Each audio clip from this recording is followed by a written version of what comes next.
Okay. Check, check, check, check, check. Okay, so this is kind of useful and interesting, which is that it appears, friends, that I can live stream while still recording live audio into Reaper, which is pretty useful. Very useful indeed. So if we put our little video guide down in the corner, what we're going to do is we're going to attempt to move forward with some soundtrack stuff. I can't remember who it was the other day who said that they thought soundtrack work was kind of interesting. You know, interesting, like animation's interesting, I guess. So in my other screen, I've got my script here, and I need to basically slip back to around here. And okay, so let's go back to Reaper and make sure everything's working, because basically if things start acting stupid and don't work out, geez, that's rough. Am I right? That feels a little, I don't love that take. So I feel like I want to raise my pitch just a little bit. Sheesh. Sheesh. That's rough. Am I right? Sheesh. That's rough. Okay. So now what we do is we can just split this. Because Mel's voice is just a little bit higher than mine. So. Sheesh. And this is a good example of where you actually could time stretch it a little bit. Sheesh. That's rough. Am I right? Hey, Nagut. Was it you who said that the audio stuff was interesting? I can't remember if it was you or somebody else who said that the other day. Sheesh. That's rough. Am I right? Alright, so I'm going to go ahead and bake that together like that, and then turn it down, and I'm going to do one more take because I want to see if I take it up, the pitch up even a little bit higher. See how that goes. Oops. Sheesh, that's rough. Am I right? Sheesh, that's rough. Sheesh. Okay, so now one thing we can do. Doesn't always work great because this is an old school MPEG 1, and the software finding exact frames in it is not, it's a little dicey at times. So, but if I move it around right here, I see that right there is basically where the dialogue starts. So that should be pretty close. Sheesh, that's rough. Am I right? Yeah, I like that better. But let's compare, and then you guys can criticize if you want. But I'm thinking I probably like that tick better. Whoops. Sheesh, that's rough. Am I right? Okay, maybe not. Actually, I kind of like the way... Sheesh, that's rough. Nah, that's probably better for a cartoon. I was thinking he's almost kind of talking to himself there a little bit before he turns to Luka, but... Sheesh, that's rough. Am I right? Yeah, I do think that that takes a little better. So, all right. So now what I'm doing is on the other screen, I'm just going to look and find where I'm at in the script. Yep, there we go. Okay, so now what we have actually is, this is just a placeholder. But we have so much. Well, no, that's not. That's a keeper. Oh,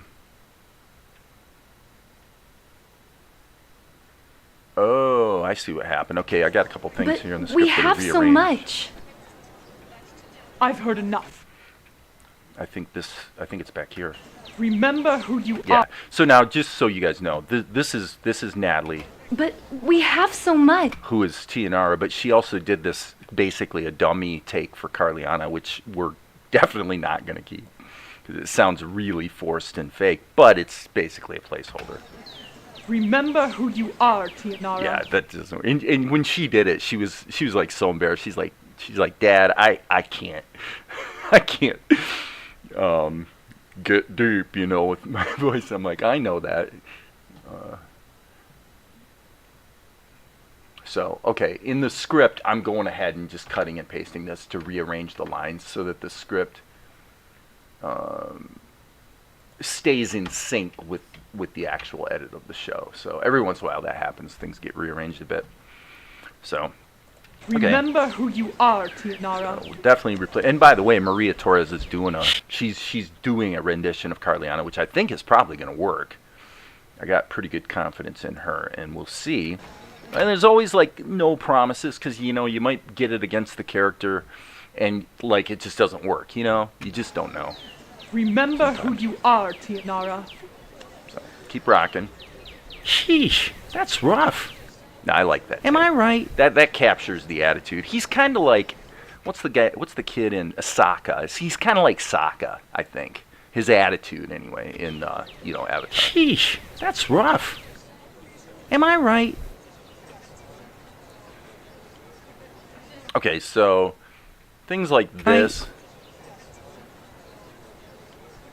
Like, do you put a sound effect? I'm going to say no because once you have the underscore, because it's not necessarily wall-to-wall music, but it's there's a lot of score. So what that means is there's a lot of things that you would never hear. Sheesh. If once the music's in there, you're not going to think about that sound we effect. have so much. I've heard enough. Balder, Yes, ma'am. confine I love Tianara to Balder's the voice. wagon. Yes, ma'am. Yes, ma'am. She's a little harsh. Okay, so now that's where I think I nailed Luka. I did it the way I said I would do it, which is I am going to find an Indian voice of Sadhguru like this, and then I will simply raise the pitch up. And by doing that, and then actually having a digital pitch transposer that cranks his voice up just a whole step, not too much. You do too much, it sounds kind of fake, but She's a little harsh. that really is pretty darn well the voice I was looking for Luka, so I'm happy. She's a I little just did that a few minutes ago before I went live. Max power. Hey, thanks, Max. harsh.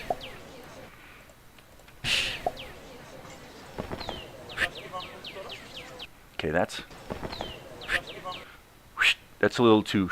It needs to be more. So we'll just do that. Oh wait, I'm boo-boo. Undo. Yeah, that's the running away sound. That's actually my baseball cap. That's this. If you saw what people do when they do Foley work in Hollywood, it would crack you up. Some of the things they use, like when they're cracking somebody's skull open, and in a violent movie, they'll use things like cabbages and things like that. It's really crazy what you can do with Foley. So that I don't like. That sounds a little too much like a mouth sound. So we'll try that. Okay, so then what I typically have to do is crop it like this a bit so that I can then find the set point right there. There's the... Okay, and then it's obviously way too loud, that particular sound effect. And this is always an iterative process where... Yeah, that's okay. It might be a little long. It is a little long, so I'm just going to time stretch it. Now, the basic time stretching isn't actually all that amazing. So if this was speech, I'd be going into the I would be going here, and usually it's going to be safe to change this to Elastic 2.1 Pro, and then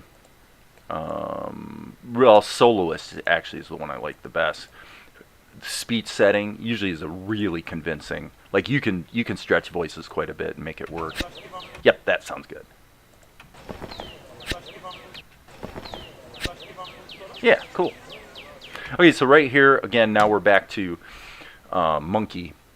So what we have here is there's a number of audio tracks. So this is Unpitched Voices. So there's basically kind of a preset set of effects noise gate, a little bit of compression. The BBE is kind of an audio exciter. It brings out the even order harmonics in the sound, and we used to use it in the old days for taking tape recordings, and that had gotten a little bit, just a little bit muddy from either multiple generations of dubbing or for whatever reason, and BBE does a really good job of restoring the brightness and the crispness of the recording. Now, this is the digital version of the BBE. I used a hardware-based BBE back in the 90s, and I gotta say the virtual version is a really good emulation. It does a great job.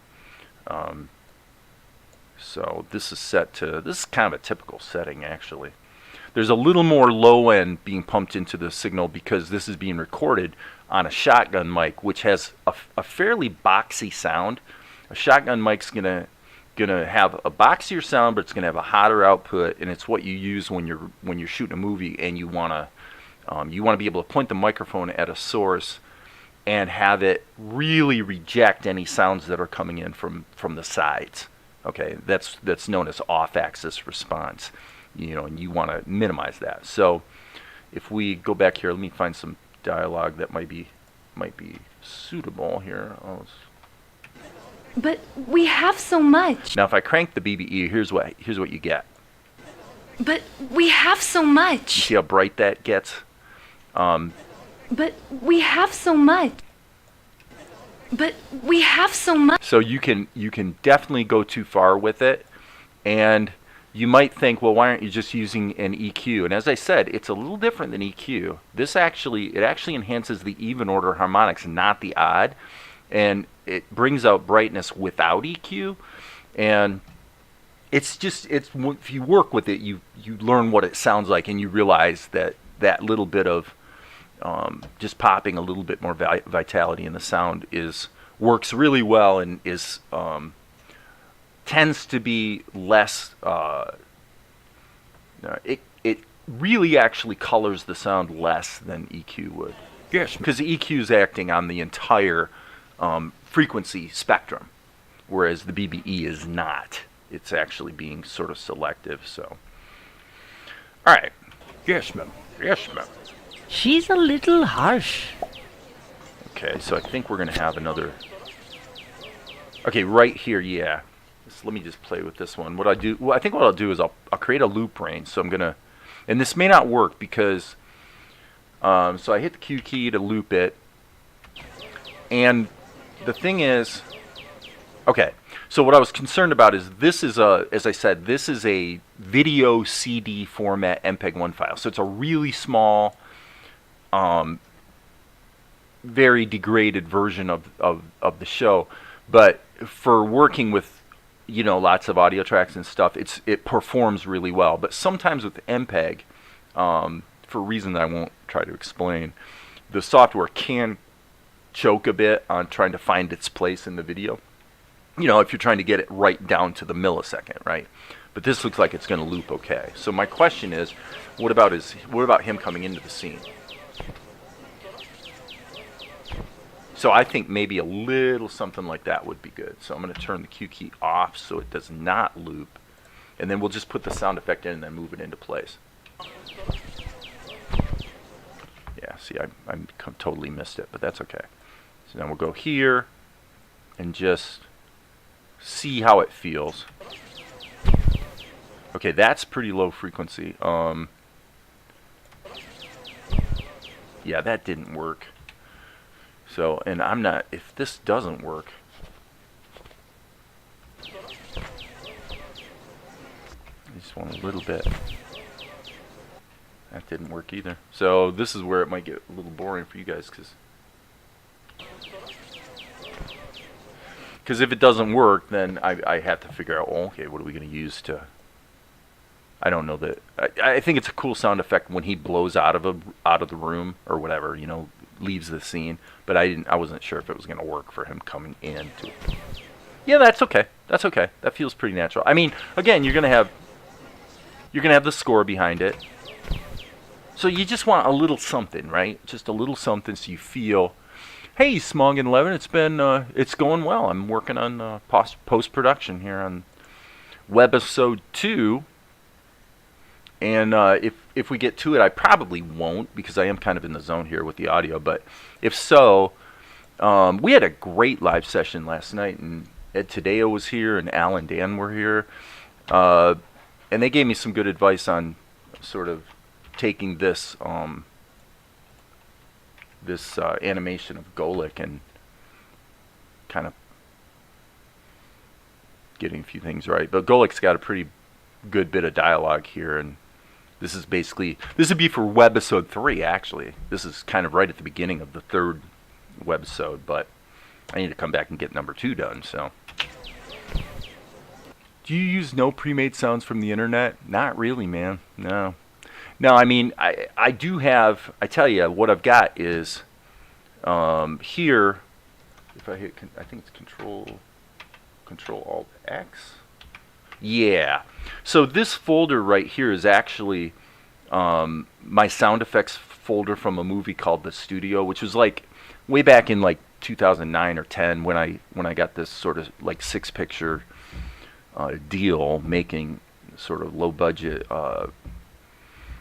made for TV movies essentially. You know, I built up quite a little library of sound effects. So this is in the studio. I just happen to have a really good collection. So if you want a little bit of light rain in the background, you probably can't hear it actually. You know, knocking on a door, things like that. And so I you know, these are all things I recorded myself back in the day. So and then like with my hat, you know, this is Monkey leaving you know, when he leaves the room, you just hear that sound, and that's just my baseball cap being shaken. So I just kind of make up whatever I need at the time. This particular track, or scene, I guess you'd say, has a pretty thick walla track. So these are all walla sounds that I collected years ago.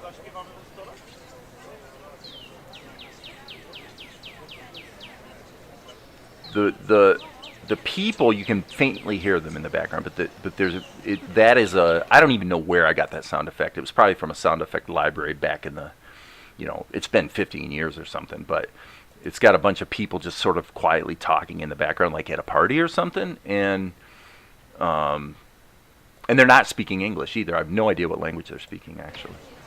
But most of the sound effects are just created when I need them.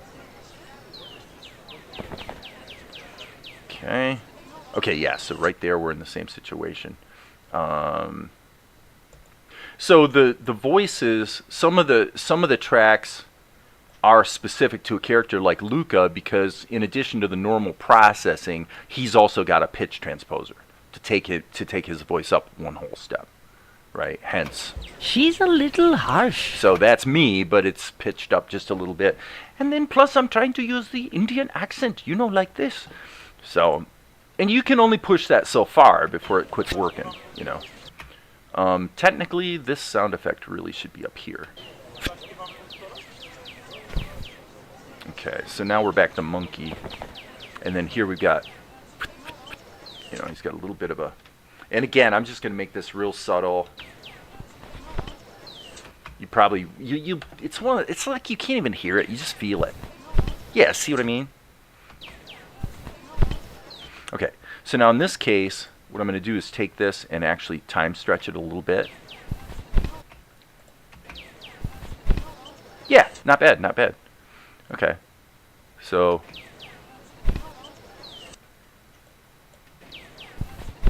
yep, it's just a little bit of low frequency stuff to just tell you something's happening and trick your brain a little bit. So, okay.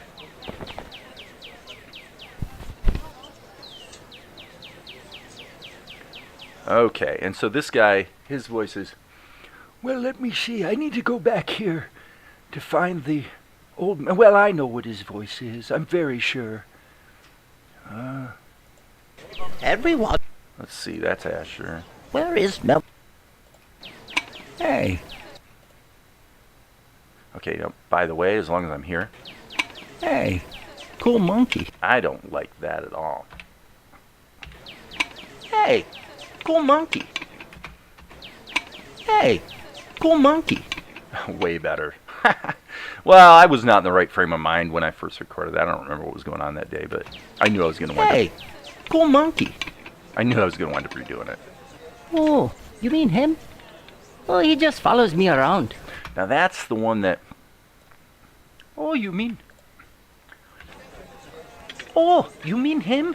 He just follows me around. Oh, you mean him? He just follows me around. I did not like that half, that part.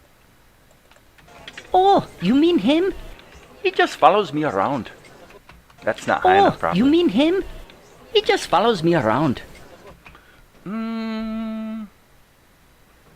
Okay.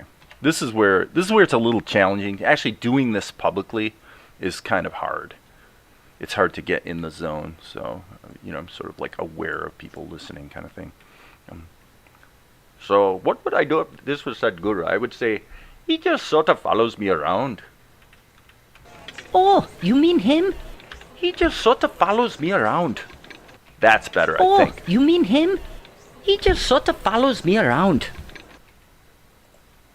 He just sort of follows me around. Luke's the hardest voice because I do have to sort of get in a certain frame of mind to do it. So I think I'm going to skip that for now, not try to massage it anymore at the moment.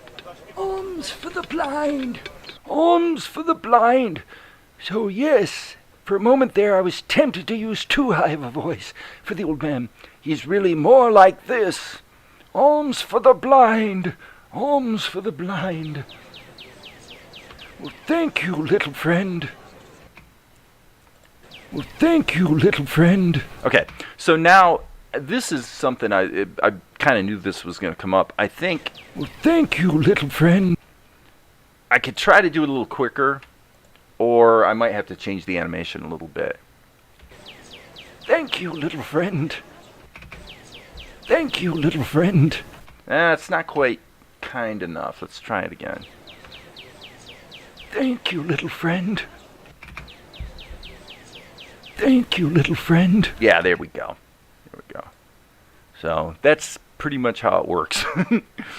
Nothing too special. Thank you, little friend. Okay.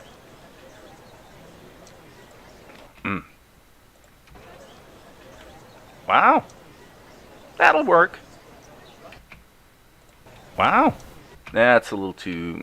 doesn't quite feel like... Wow. That'll work. Wow. Okay, so now we gotta do timing. There. Wow. That'll work. Not bad, not bad. That one actually made me chuckle a bit. Felt good. That'll work. Boom. So now I'm not even going to try this publicly because, I have to think this is going to have the, musically it's going to get real chaotic, and this is almost like that'll work. It's one of those Hanna-Barbera type moments that you really just need. And of course I'm going to have to come up with a crashing bowl. So at this point I'm going to say let's just stay focused on the voices. It'll work. You could maybe have a... Okay, you could maybe have that in there. We'll see. Yeah, that's not bad. It's definitely would work as a placeholder for now. And we'll come back to that. Okay, I need to look at the script.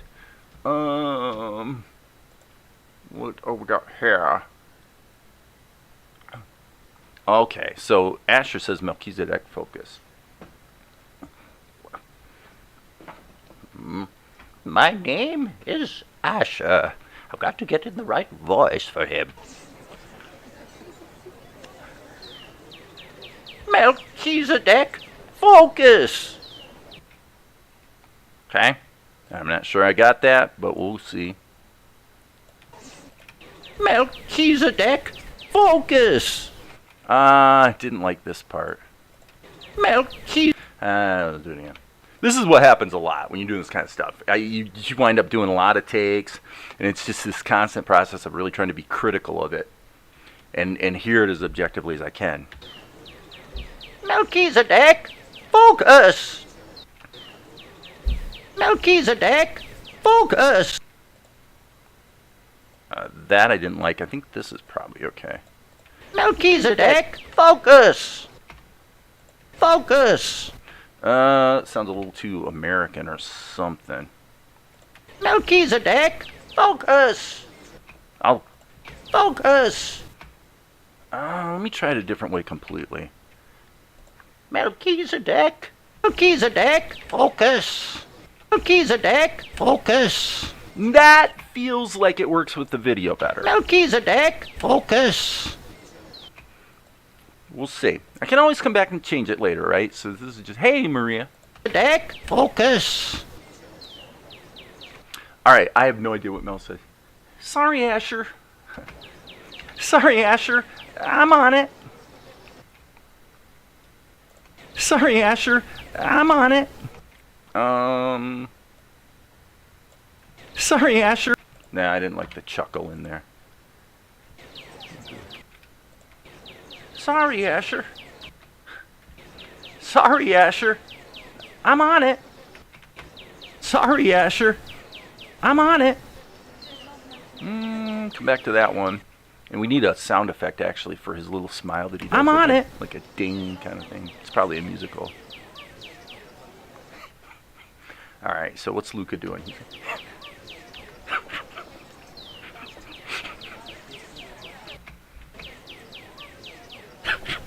Okay, so not sure. That's a little too Scooby-Doo. Or what's the dog? What's Muggsy? Yeah. Yeah, we need to have some voice in there. So now we will try to get in our Sadhguru voice, and then we will begin to raise up the pitch. And now, how would he laugh? I don't know. How would he laugh? There, that's better.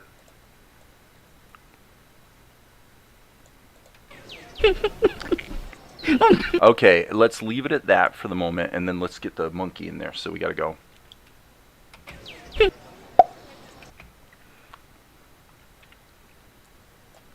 Because whenever monkey pops in, he has a little popping sound. Yeah, I mean, we're basically creating the, you know, the soundscape of the show is what we're doing here. Now, that's probably going to be a little hot.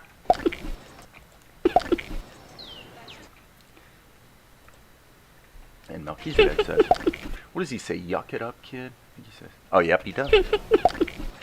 Yuck it up, kid. No, that's too low. Yuck it up, kid. I don't know. That's still too low. I'm having a hard time with that one. Hurry, Asher. Yuck it up, kid. That's probably okay. Yuck it up, kid. I don't know. What if we do it? What if we stretch it out a little more Kurt Russell style? Yuck it up. This is a hard one. Yuck it up, kid. Yuck it up, kid. I'm not sure I'm buying it. Okay, I'm gonna look at the...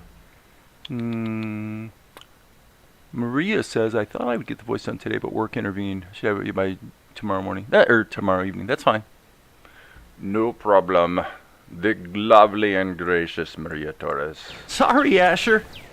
I'm on it. Sure. I'm on it. Ding. Okay, and that's a little too hot. For sure. Yuck it up.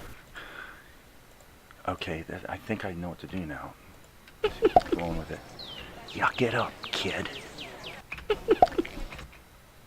Yuck it up, kid. Nope, that's too whispery. That doesn't work at all. I'll go back to what I had before. Yuck it up. Nope. Yuck it up, kid. I'm trying to... I want him to have a little bit of a feeling of irritation, but not... you know, I don't know. It's one of those things. Yuck it up, kid. What if he stretches that out even more? Say, yuck it up, kid. Yuck it up, kid. Yeah, it sounds too ornery. What if we change the line? Oh, sure. Yuck it up, kid. Oh, sure. Yuck it up, kid. Take out the kid. Oh, sure. Yuck it up. I think I'm going to go with that for the moment. It's one of those things I think I'll probably wind up coming back to, but for the moment, let's just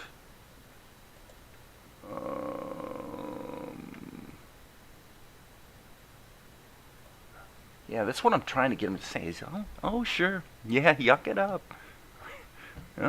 Yeah, you're laughing, you think it's funny. No, sure. No, sure. Yuck it up, kid. No, sure. Yuck it up, kid. No, sure. Yuck it up, kid. Let's try that one. Just for fun. Since we're here and we're loud. No, sure. Yuck it up, kid. I actually think I'll keep both of those in there.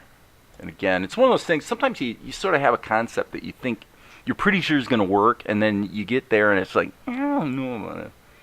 And then I've had other things. I've had this happen a couple times. So it's one of the reasons why I don't actually want to play back much of this soundtrack, because there's a couple gags in the episode that I really don't want to give away, that are lines of dialogue that I spontaneously thought of when I was recording that when I played it back just cracked me up, like, I made myself laugh. That's usually a good sign.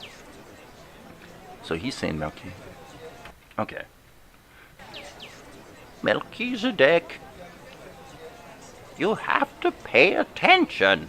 Okay, yeah, that's right. Melchizedek, you have to pay attention. Melchizedek, you have to pay attention. Okay. Not bad, not bad, not bad. I know, Asher. Pay attention. I know, Asher. I'm sorry. It's just, there was this girl.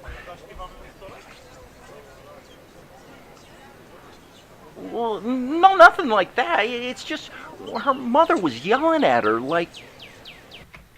Okay. So I wasn't even watching the video. I have no idea if I was synchronized at all, and I'm sure I wasn't. But I wanted to just look at the lines and try to get the acting. So. Melchizedek. All right. So I know, Asher. I'm sorry. It's just there was this girl. Okay. Okay. I see what I mean. Let's make this a little bigger. A little bigger. I can't tell if his lips are moving. I know, Asher. I'm sorry. It's just.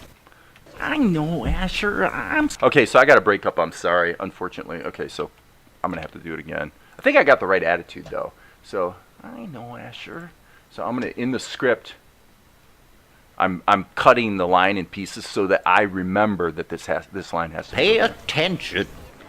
No, Asher. I'm sorry. Okay, there we go. Pay attention. I know, Asher. Wait, did I get that wrong? No, I got pay attention.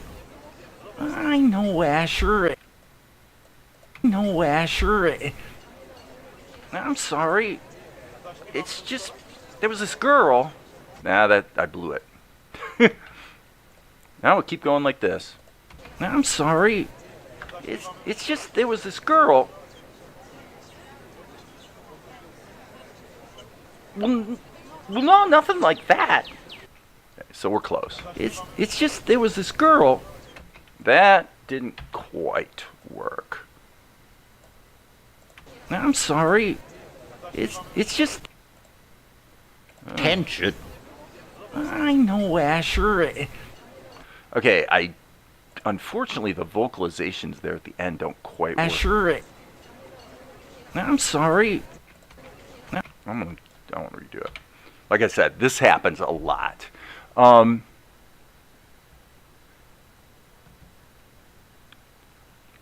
Could you have a shot of Mel actually saying it at the moment we're seeing the kid in the monkey's hand? The shot could be confusing who's talking. Well, it's not a bad idea. We'll stick a pin in that one, but that's one of those things that, again, you're probably right. It's probably the right idea, because if you've got the line of dialogue and then you look at how it's interacting with the video and it's like not quite working, then oftentimes, the solution is something like what you're suggesting, where, well, why don't you just cut to Mel, and then there's no doubt. and I could totally see Mel, a shot where he's, because we see his hand coming down, so we would have a shot where his head comes into frame, and he just looks kind of annoyed, right? Something like that would probably work quite well. So. I know, Asher. I'm sorry. It's just, there was this girl. Okay, I don't like the... And remember, of course, just to be clear, somebody out there is going to have a cow and say, if the pacing and the synchronization of the voice to the animation doesn't quite work, well, why don't you just go back and change the lip sync, change the mouth, add a couple syllables or something. And that is always on the table. That's always a possibility, for sure. So it's not, I'm just saying that so you guys understand, I'm not unaware of those things. And in fact, it comes up a lot. In other words, this is a proxy video of the scene. So I render out this low resolution video of the scene. This proxy has been updated and re-rendered at least 10 times. Because one little thing changes in the animation to so it's this back and forth between the audio and the video side of things, right? And every time the video changes, I want to re-render it. It takes about 2 minutes, not even 2 minutes probably, to render this scene out in low resolution. And that way, I can reload this project in Reaper, and everything will, just update automatically when I reload it with the re-rendered video. So, I'm sorry. It's just, there was this girl. Okay, see, that's not bad, actually. It's just, there was this girl. I'm glad I was blabbing, because this happens a lot, too. That you do something like this, and then, here I'm blabbing for a minute, let's say. When I go and play it back, I've got fresh ears on it, Just that quickly, you get a fresh perspective and can tell. I'm sorry. It's just, there was this girl. And you can, obviously, you can tell there's going to be some sound effects here. It's just, there was this girl. Like right there.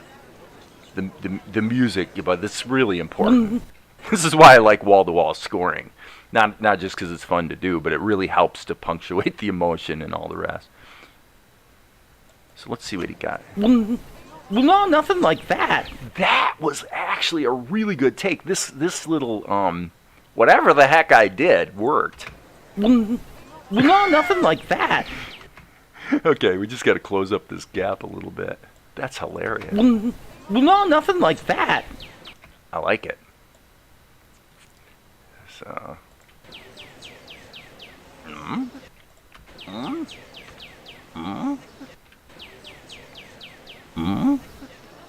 We'll go with that for the moment. Okay, so he says... Oh, I see. I got one. Carliana. Carliana. She's a hard woman.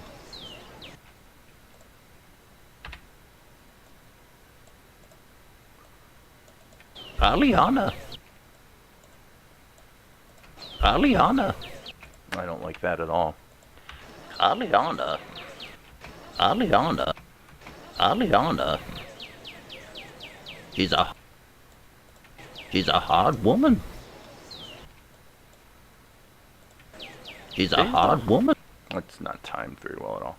Carliana. She's a hard woman. Carliana. She's a hard woman. She's a hard woman. Okay.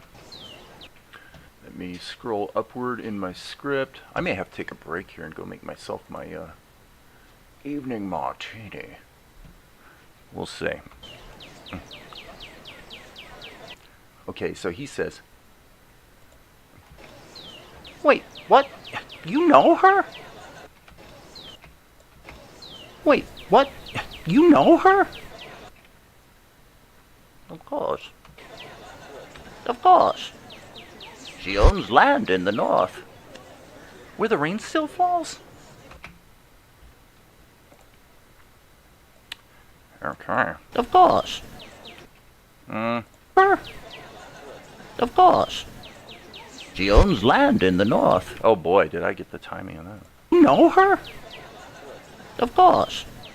Okay, so yeah, this line is off camera.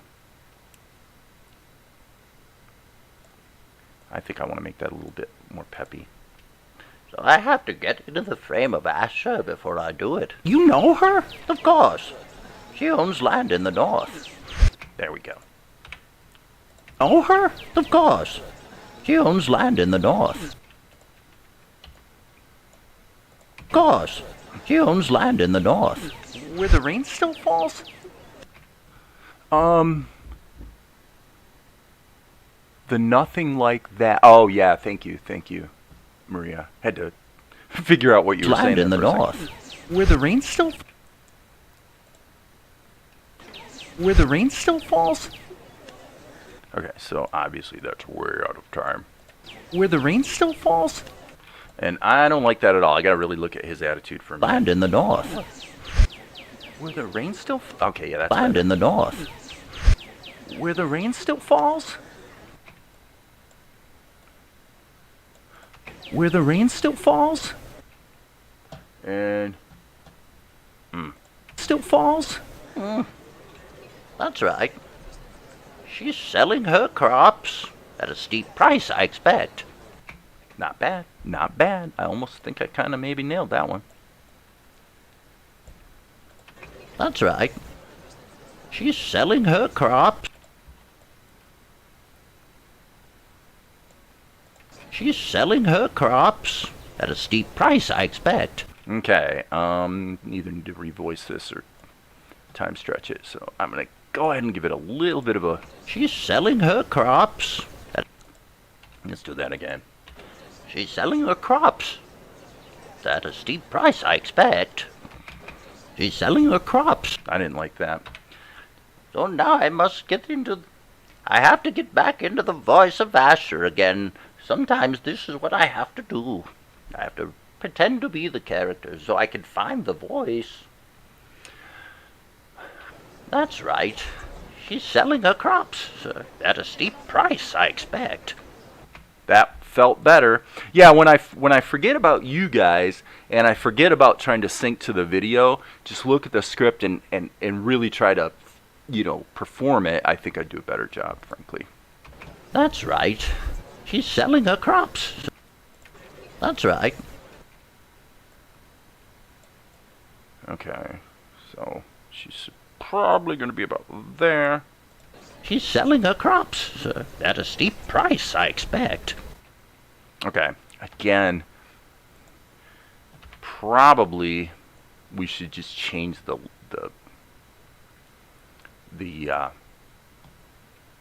animation. She's selling her crops at a steep price, I expect. Yeah, because we run the risk of playing with stupid here. In other words, if he really needs another syllable of lip sync, then there's times when clearly that's the right thing to do. And if I wasn't live streaming and trying to just crank out the audio, I probably would stop everything right now and probably change the. She's selling her crops. She's selling her crops. That actually wasn't too bad. She's selling her crops at a steep price, I expect. She's selling her crops at a steep price, I expect.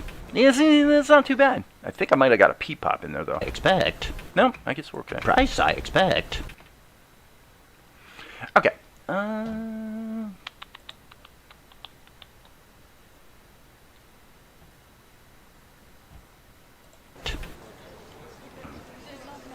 Okay. Steep price, I expect, sir. I've got to once again get into the mindset of Asher. Expect. Say, how's that laundry coming along? Expect.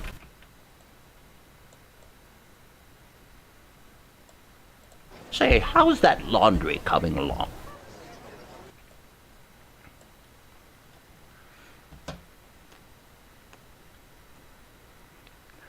Coming along.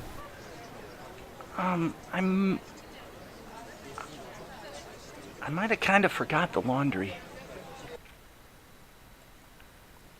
Okay, so I probably need to have a little. Yeah, I probably need that in there.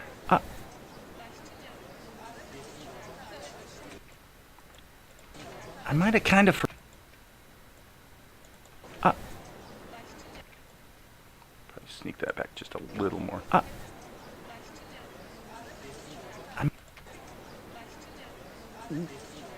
I'm throwing that in to see if it works. Couldn't even hear it. Okay. I might have kind of forgot the laundry. I might have kind of forgot the laundry. I might have kind of forgot the laundry. I'm going to stretch that out a little more. I might have kind of forgot the laundry. I might have kind of forgot the laundry. Much better. Much better. Yeah, there's a palpable difference in how well I do when I just close my eyes and act it, as opposed to trying to think. It's hard. You know, it's the same problem you have.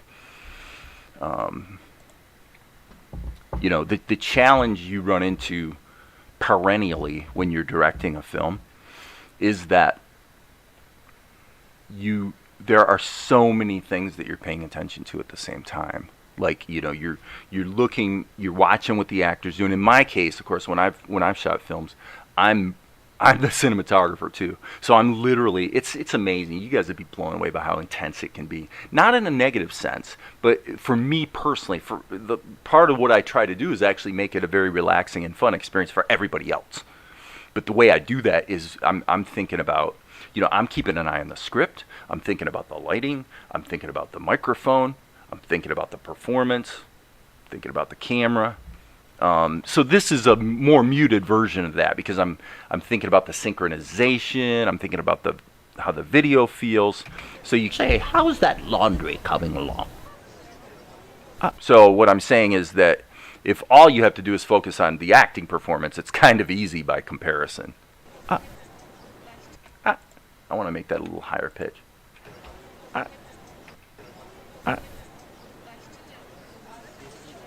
I might have kind of forgot the laundry. I like it. That's making me giggle a bit.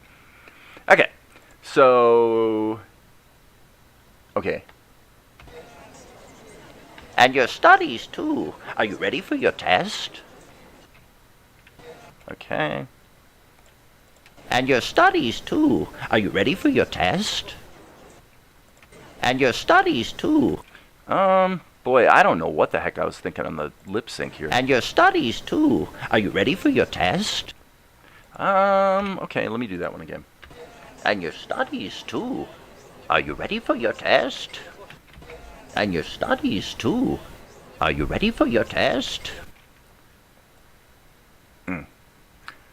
Yeah, this... And your studies, too. Are you ready for your test? Yeah, the lip sync's a disaster. So, I guess I want to listen to the voices. Like I said about trying to multitask, kind of,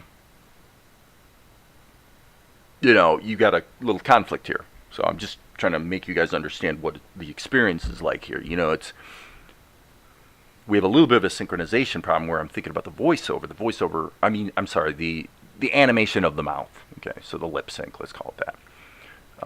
And when I'm thinking about that, I'm not thinking about the performance, you know, and vice versa. So you have to really kind of play it back. And your studies, too. Are you ready for your test? I'm almost wanting him to say... And your studies, too. Huh? Too. I want a little bit of a... Your studies, too. Huh? Yeah, that might work. Too. Huh? Are you ready for your test? Okay. Huh? Ready for your test? Huh? Ready for your test? Almost. Man, I almost got it. Huh? Ready for your test? Huh? Ready for your test? Okay. And that actually, well, kind of ends the webisode, so... Alright, so now I'm going to do a little housekeeping. Clean current project directory. So that takes all the erroneous takes that didn't get used, and I tend to do this pretty frequently. It just cleans out the folder and gets rid of all the garbage, so we don't have a bunch of 8 million unused takes piling up. Okay, so what do we got here? Melchizidek, focus. Melchizedek! All right, I want to try this one more time. Melchizedek, focus! Melchizedek, focus! Sorry, Asher. I'm on it. No, sure. Yuck it up, kid. No, sure. Yuck.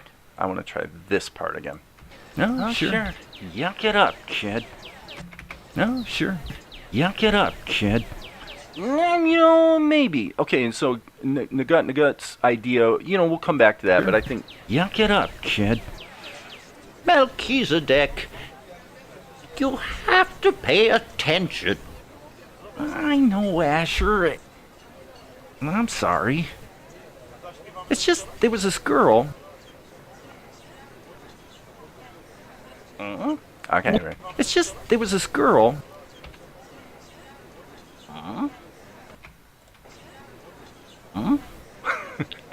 That worked. Well, no, nothing like that. Yeah, Mel actually he's got a little bit of Shaggy in him, actually, I think. So I got Melchizedek being Shaggy, and what was the other? Oh, right, which of course isn't Scooby-Doo. That's I think his name's Muggsy, isn't it? Reaper really makes recording the lines easier. Well, I mean, any reasonably modern digital audio workstation software is going to work pretty much the same way. So, I mean, I've used Sonar and Cubase. Some Mac guys tend to use Logic Pro. I'm just a Reaper guy. But, yeah, Reaper actually has capabilities that go kind of way beyond what I ever tend to use. Like, you can have a whole take system. So what I mean by take system is on a single track, you could actually have 3 different versions of the voiceover. And then you could like loop it, and when it plays back each time by clicking on the different takes, it'll play that one and not the other 3. I never use that feature, but it's, it's there for you if you're inclined to use it. Okay, so at this point,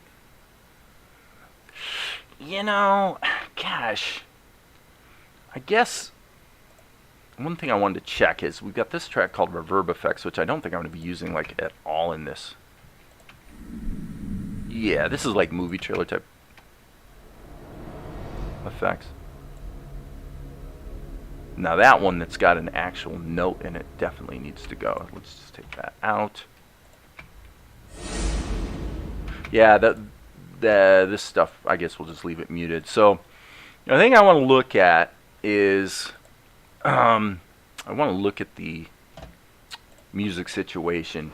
My thinking is that the musical concept from webisode 1 does work pretty well, actually. Everyone be patient. There's plenty for all. So you get the idea. There you are. Bless you, Asher. I wish we didn't need the help, but with the king's taxes so high... Oh, it's nothing. See, that works really, really well. The only thing that concerns me a little bit is that it's worth considering a slightly varied theme, because so this is one of the issues or items you have to kind of consider, that if you weren't doing the kind of thing I'm trying to do, you wouldn't probably even think about it. But here's the thing. We've got this musical theme that kind of sews together webisode 1, and the thing is that the episode pretty much ends on this theme, because there's some other music in the webisode that is more dramatic for the flashback and things like that. So the point I'm getting at is that in isolation, this works great. Now, ultimately, let's just say we have these webisodes out there, the show's getting traction, that's great. Well, in the meantime, I've got 5 webisodes done, and they're all going to be sewn back together as a single 24-minute episode. Well, at that point, the problem that I'm going to maybe have is that you're ending with a musical theme at the end of the first 4 minutes of the show, and then you immediately launch into the same theme again in this when it just goes to this next scene. And I don't think that's going to work. So I got a little bit of a pickle in that I may have to just plan on like literally rewriting some of the score. And it's not that big of a deal. I mean, that's probably what I'm talking about could all be done in a day. You know what I'm saying? But it is something to be aware of, because this, like I said, in isolation, you go, okay, this music sounds pretty good, and you know it works. But if you just heard that same music 10 seconds earlier, you'd be like, okay, you know, it's getting old, dude. Plenty for all. King's tax is so high.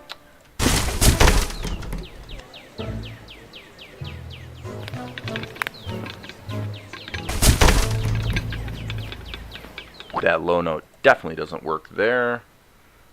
So, is that? Oh, that's not that.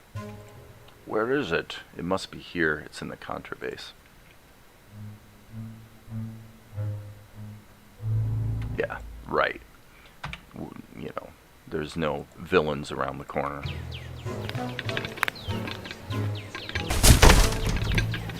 But I would say, I think I'm going to stop here and not really go any further with the music, because I really need to probably just get on my own, not live streaming, in other words, really think about the musical theme, and if it's possible for me to take the DNA of the music that's established in Webisode 1, but just come up with something a little different so that it kind of sounds like an alternate theme. I think it'd probably be a little stronger.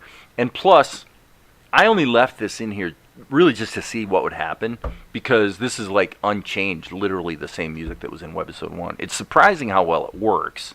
Well, it's not really surprising to me, because I've seen this sort of thing happen before, but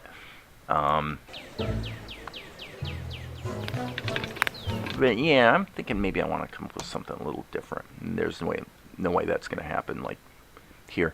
So, okay, my one lip sync attempt so far was syncing my sister, sister-in-law, nephew, and me singing Happy Birthday for my brother-in-law. Use Shotcut. Yeah, Shotcut for a basic video editor actually is pretty darn good. My nephew did some fun comments after singing and made my sister laugh. That made the lip sync more interesting.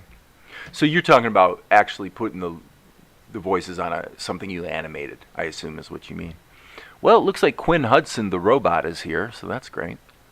Awkward Penguin's doing audio through Audacity. Well, yeah, you can do it. I mean, the thing about Audacity, I don't have particularly strong opinions. Audacity is more interesting to me as a software developer, because it's widely regarded as one of there's a few open source programs that are well regarded in development circles just because of the way the software was developed.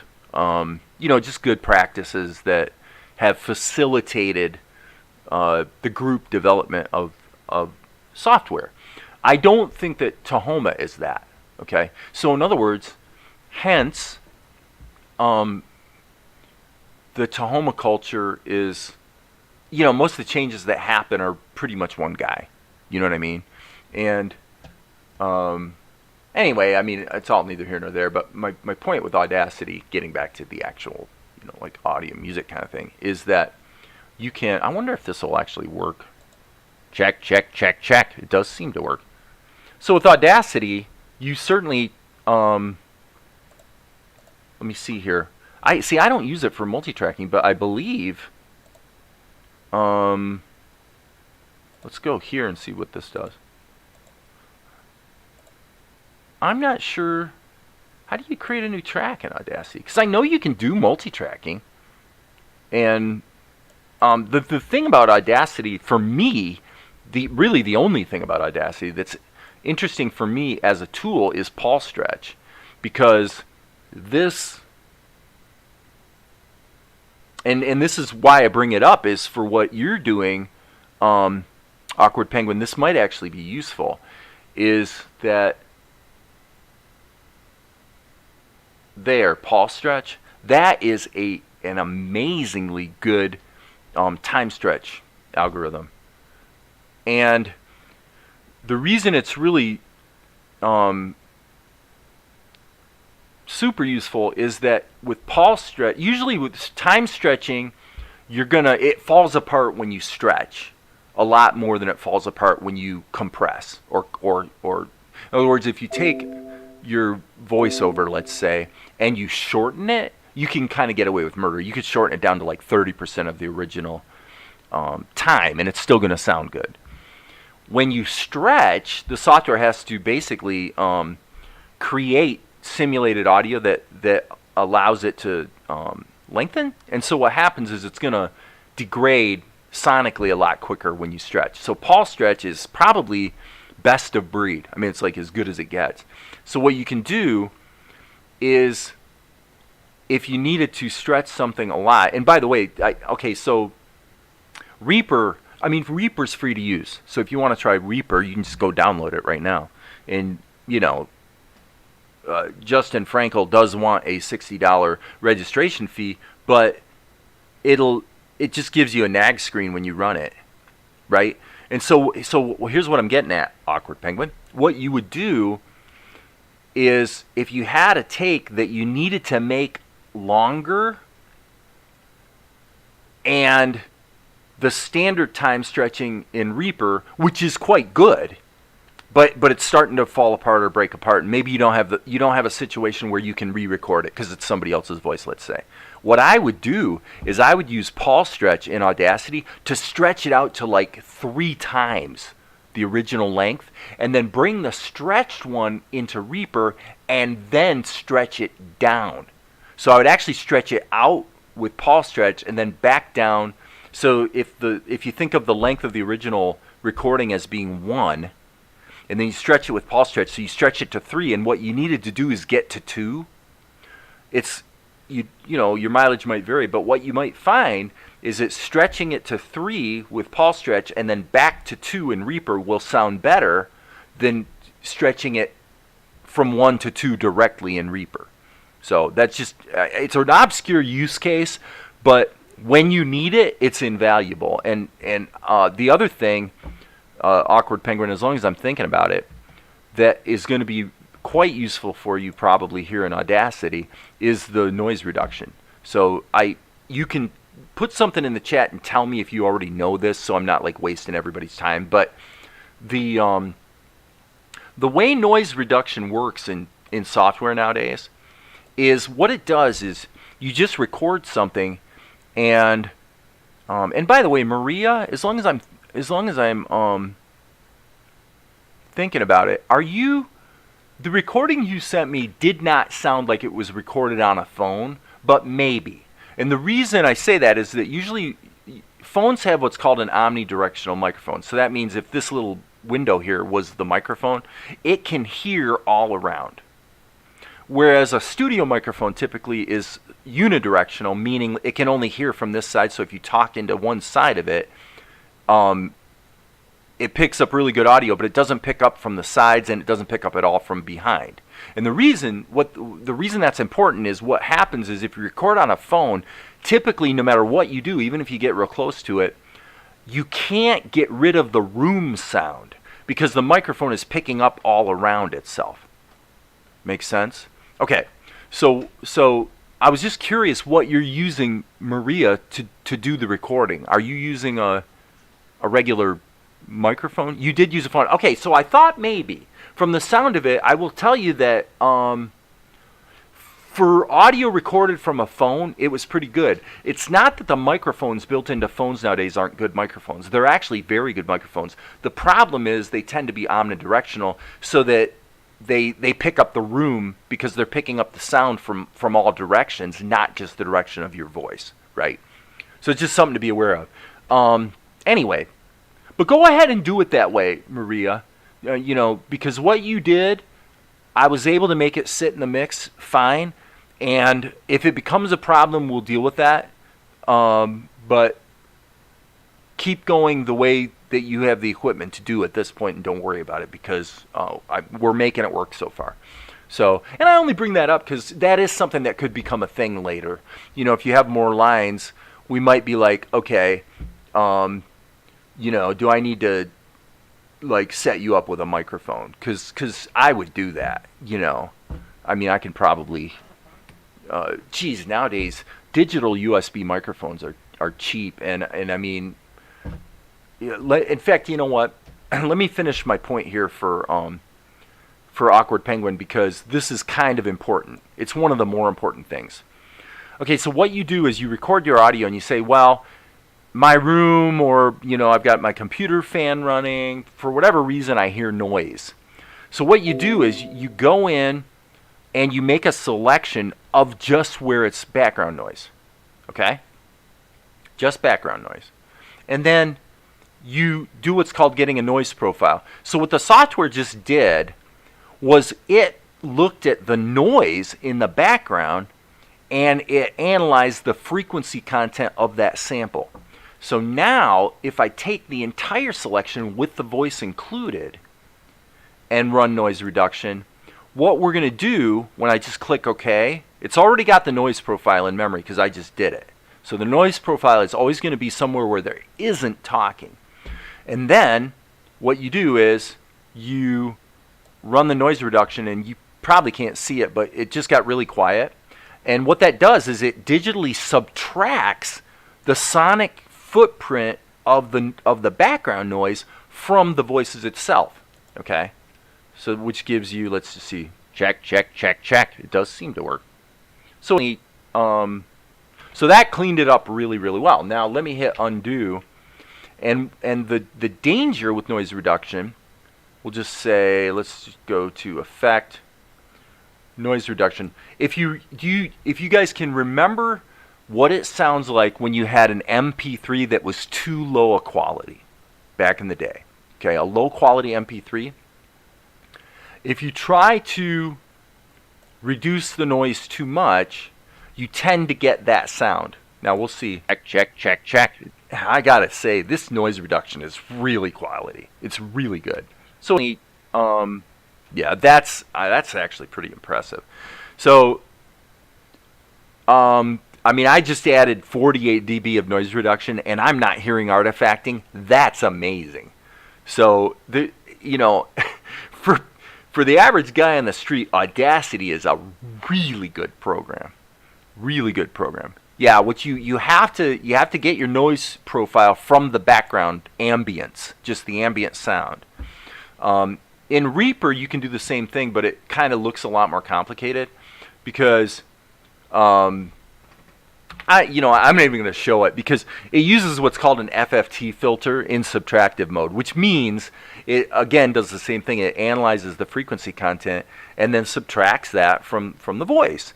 And frankly, from what I just heard, I think the quality of that noise reduction in Audacity is actually better than what's baked into Reaper. It's really good in Reaper, but this is what I just heard here is impressive. So I'm bullish on Audacity. I just don't use it because, you know, it's audio only, and, you know, Reaper's what I've been using for, geez, you know, boy, 10, 15 years, you know. This is actually a version of Reaper from 10 years ago. This is an old version. And for those who are interested, I almost hate to say this if Goswami's around, but the fact is that Reaper, you can actually do fairly good video editing in Reaper, believe it or not. Doesn't really purport to be a video editor, but for the last, gosh, at least 5-6 years, the video editing capabilities have gotten better and better. So, just kind of something to be aware of. Anyway, okay, so back to Maria. What would happen if I use a headset mic and use my PC? The problem with a headset mic is no matter what you do, it's going to be like this. You're going to be too close to the mic in all likelihood, and plus the preamps on typical PCs are awful. And just to you know, fully chase this rabbit for you, Maria, using Reaper to record the audio is not going to give you any advantage.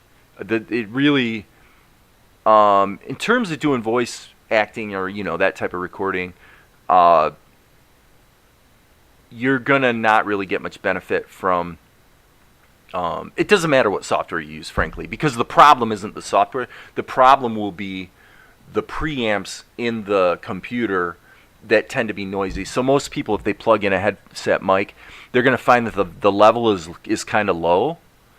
And to be fair, I am running directly into the built-in audio input on the computer I'm using right now. So with the right situation, you know, you can kind of get away with it. But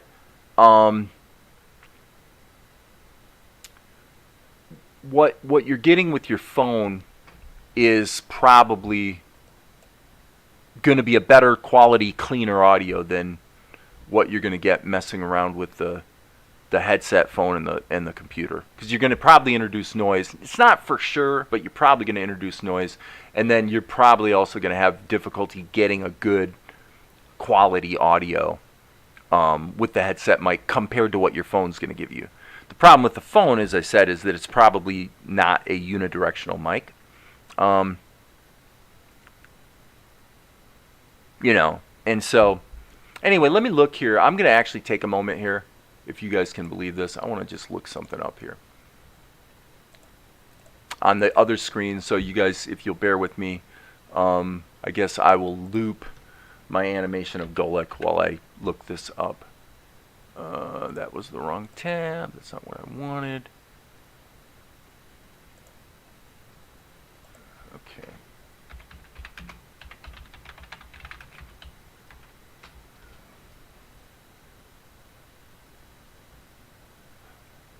Yeah. Okay, yeah. See, this is kind of amazing, actually.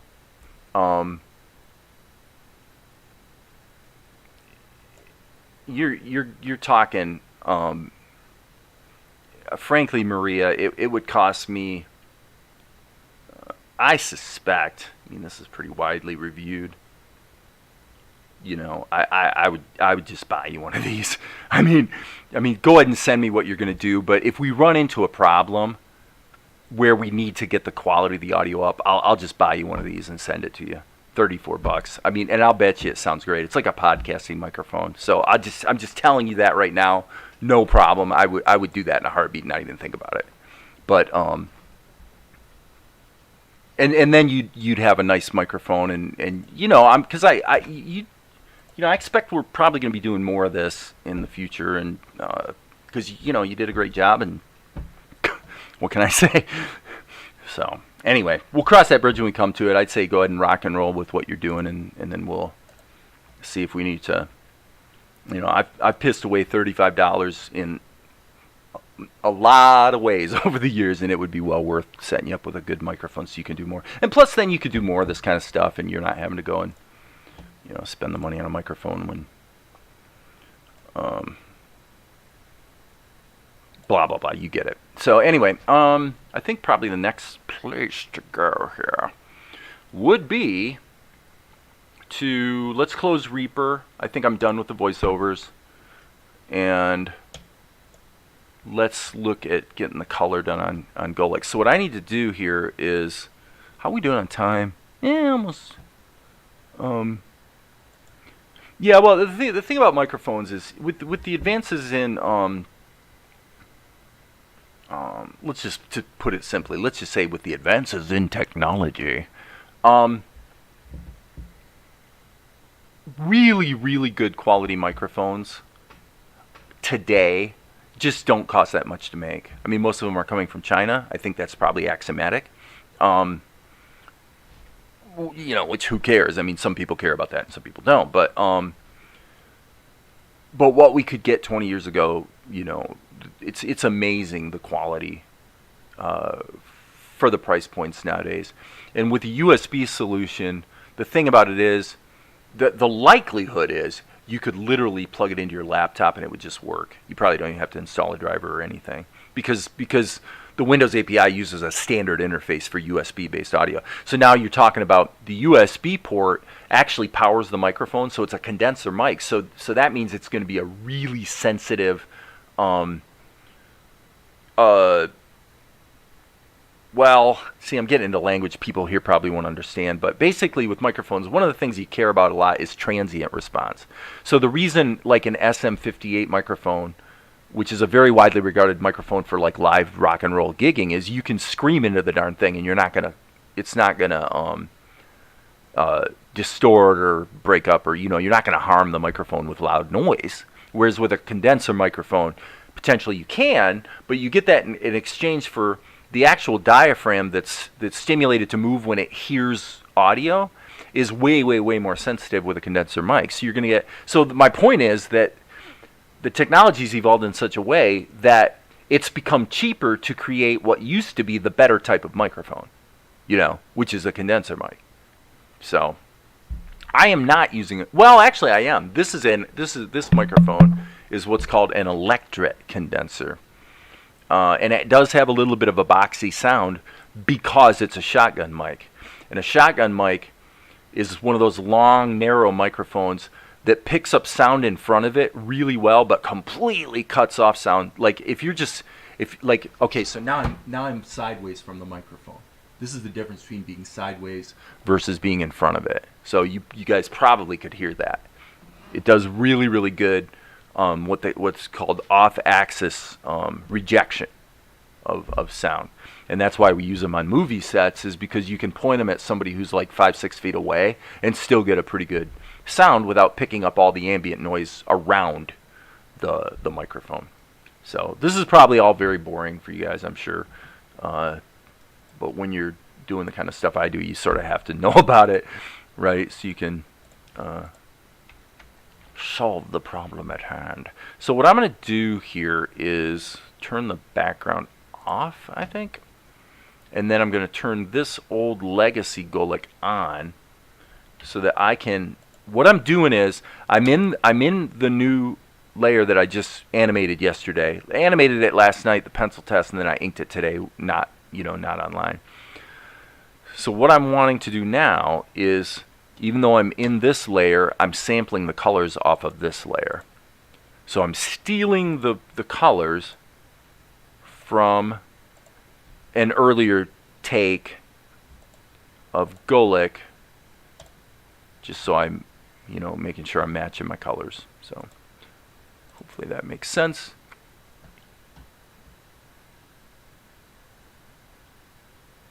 Okay. So, now what are we doing? Well, I think I'm gonna probably go ahead and leave the...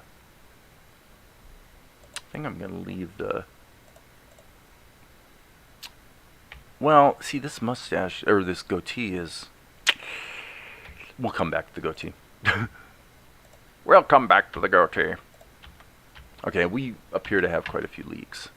So let's go back and address the... So Awkward Penguin says, for the most part, I just need something that would work for audio. If I start making money, I'll have to hire a sound guy for my animations, I think. Well, I mean, to each his own. For me, if you're willing to do your due diligence and really try to learn, then you probably can do this yourself. But that's coming from a guy who does everything himself. You know what I mean? So I had to learn, kind of everything there is to know about digital audio years and years and years ago. I mean, frankly, I was actually ahead of the curve, and I didn't even realize it. So, like in the early 90s, if you can believe this, in the early 90s, I actually wrote a program in Visual Basic at the time to automate voice, to automate production for my clients, where the software would play digital recordings and then alternate between the voice and a music track. And the funny thing was, I mean, most people weren't even recording digitally at all back then. Even radio stations weren't digital yet,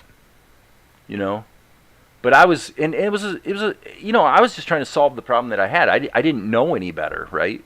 So I just figured out a way. Oops, that's not what I meant to do just now. Let me go ahead and fix this. We got a little bit of a hiccup here.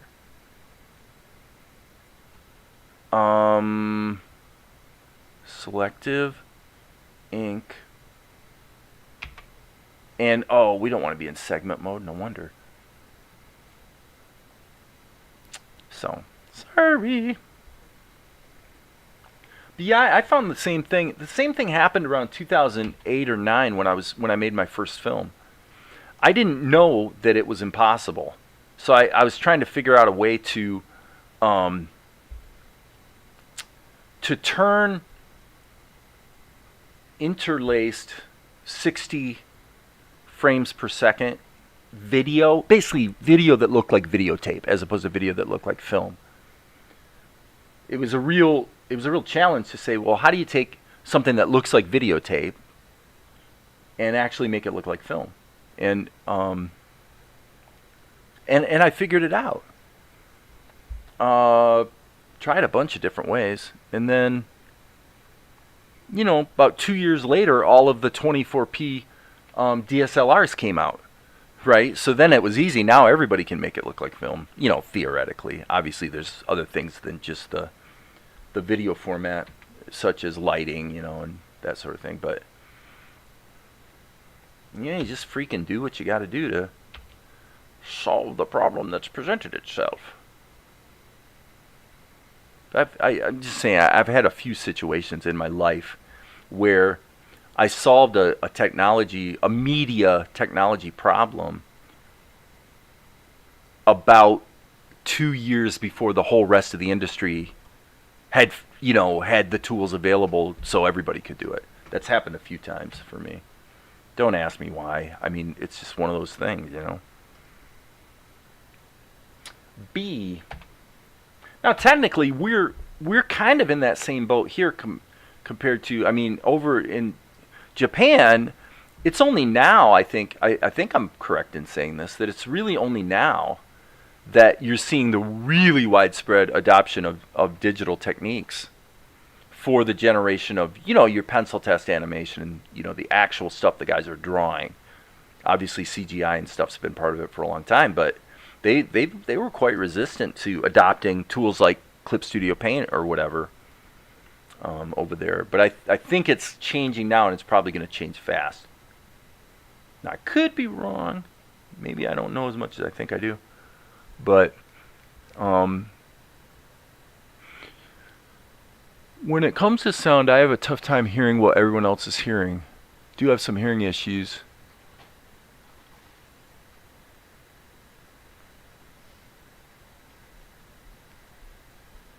Huh. Yeah, and I mean, my ears aren't what they used to be. That's for sure. I was down in the basement about, I think now it's been about 2 years ago, and I'm singing along. If you can believe this, I was singing along with Heart. So I'm singing with Ann Wilson, right? It's insane. So I'm hitting some high notes. If you can picture a singer like Mickey Thomas, you know, who was the singer for Starship. It's that type of a vocalization, right? And okay, this is wrong. I think I need to do this not in freehand mode. Right. Yeah, that would be a little easier there, Dave. You're silly goose. Anyway, so I'm singing pretty loud, and something started rattling in my ears where it's like, and I did a little research and found out I'd actually given myself a bit of a problem that never goes away, where part of your hearing range is actually harmed because you're damaging the little hairs in your cochlea that it's not good, believe me. It's like, oh my gosh, I can't believe I just did that. You know, I shouldn't have tried to hit that high note. Crazy, man. Yeah, the loop-de-loop. Some still do it by paper, but yes, they were late adopters from what I saw. Yeah, it seems that way. So, you know, my point was that the ability to do frame-by-frame animation completely digitally has been with us for a long, long time. And frankly, it's probably the hobbyist practitioners who, to a degree, led the charge on that, you know. because when you have a workflow and you're heavily invested in a workflow that works, it's hard to necessarily make the switch. And plus, there's a lot of people that are, let's say, successful animators. I mean, there's a reason why Aaron Blaze still likes to draw on paper, The thing is, for me, I don't really, I don't quite get it myself, because with a tablet screen, you not only have undo, but you can zoom in and zoom out. The main problem for me with paper is the fact that everything's always at the same exact size. That might sound kind of weird, like that's what you don't like about drawing on paper. I actually like the way it feels drawing on paper, as far as how a pencil interacts with the paper, But insofar as everything else about it, and I like planning on paper. I like the mobility of it, right? So I like the fact that I can pretty much be anywhere, and if I have a pad of paper, I can actually get some work done. I like that. I like the mobility aspect of it. It's quite cool. But, it's hard to make the case that traditional methods are efficient, or, there's just so many advantages digitally. It's the same with audio. I mean, the same exact thing happened with audio basically in the late 80s, So I was lucky because the first studio job I worked in, the guy I worked for, who's one of my all-time best friends now, he had what was called an EPS, an Ensoniq EPS, in the studio. So what an EPS was a digital sampler. Okay? So that meant you didn't have to create sounds with a synthesizer, quote unquote, and synthesize sounds. You actually could take a sample and, of a real instrument like a flute or something, and when you play the note on the keyboard, you're hearing the little recording of the flute. So back then, of course, you guys probably know this, but so back then the problem was that computers and memory and all that was a lot more expensive than it is today. So the problem you would have is you had to learn how to take a sample, and then I can't resist actually showing this, so I'm gonna go ahead and doodle here for half a second. So the problem you'd have is you'd record this sample of a flute, let's say, okay, and then but you didn't really have that much memory. So what you had to figure out how to do was how to take this part of the flute sound where it sustains and then create a loop of it. Okay, so if you didn't do it right, it would be really, you could hear it clicking every time it ran through the loop and started over. When it went from here and went back to here and started playing again, you could hear it. So you had to get really good at creating like crossfades. And then one thing I figured out how to do too is, well, if I can take an instrument and get a good sustained loop of it, what if I actually use a second layer? And this is a good example of what I was talking about with cameras earlier. So I said to myself, okay, well, what if you record the sound of when the breath first makes the sound on the flute, like when the air goes across the mouthpiece, you can hear this sort of sound, you can hear this transient. So what if we record that, but then we also record the sustained sound of the flute, okay, and then we put the two together on two different layers so that the initial sound is a very short sound that doesn't take much memory, but then it immediately starts playing the sustained sound, okay? So this is what I came up with. Well, I only found out later that was exactly how the Roland D50 synthesizer worked. That's exactly what Roland did. They did the same thing I was doing, because they had memory limitations, so they had to figure out how to get a realistic sound using as little memory as possible. And what you realize is you separate the transient from the sustained sound into two different layers, so that because if you took the whole sound and tried to create a crossfade loop, every time it looped around, you'd hear the transient playing. So it'd be like, you know, right? And so that was a good example of where practical problem solving, just dealing with the limitations of the tools at hand, forced me to come up with a solution that I only later realized that, you know, a major synth manufacturer like Roland, that's exactly what they came up with too, is the same solution. Crazy, huh? But, you know, for me it was just practical because I wanted to have cool sounds for, you know, producing jingles, you know. I really need to have a whites of the eyes color. So usually the way I do whites of the eyes actually is I usually go red. So it's really easy to see if I got it right. And then I actually strike that. You know what, let's do it this way. Just to demonstrate this. So one of the features in Tahoma or OpenTunes is this little thing called Auto Paint for Lines. And it's kind of the whole idea of, it's the same thing you see in anime actually, since we're talking about anime a little bit. Meaning, so what are you talking about, Dave? Okay, what I'm talking about is you'll see these blue lines. Now what's going to happen is when I fill the eyes, the blue lines will actually just disappear. So if you didn't know that that's one of the features available here in Tahoma or OpenTunes, well, you might find it useful. Because a lot of times in anime, what they'll do is they'll draw the shadows like this. They'll actually just outline the shadows so they can fill this with a different color. Now, I don't usually do shadows that way. I usually actually just have a separate layer with a semi-transparent black, right? So there's more than one way to do shadows. But, anywho, cool stuff. Hey, Ed. How you doing, buddy?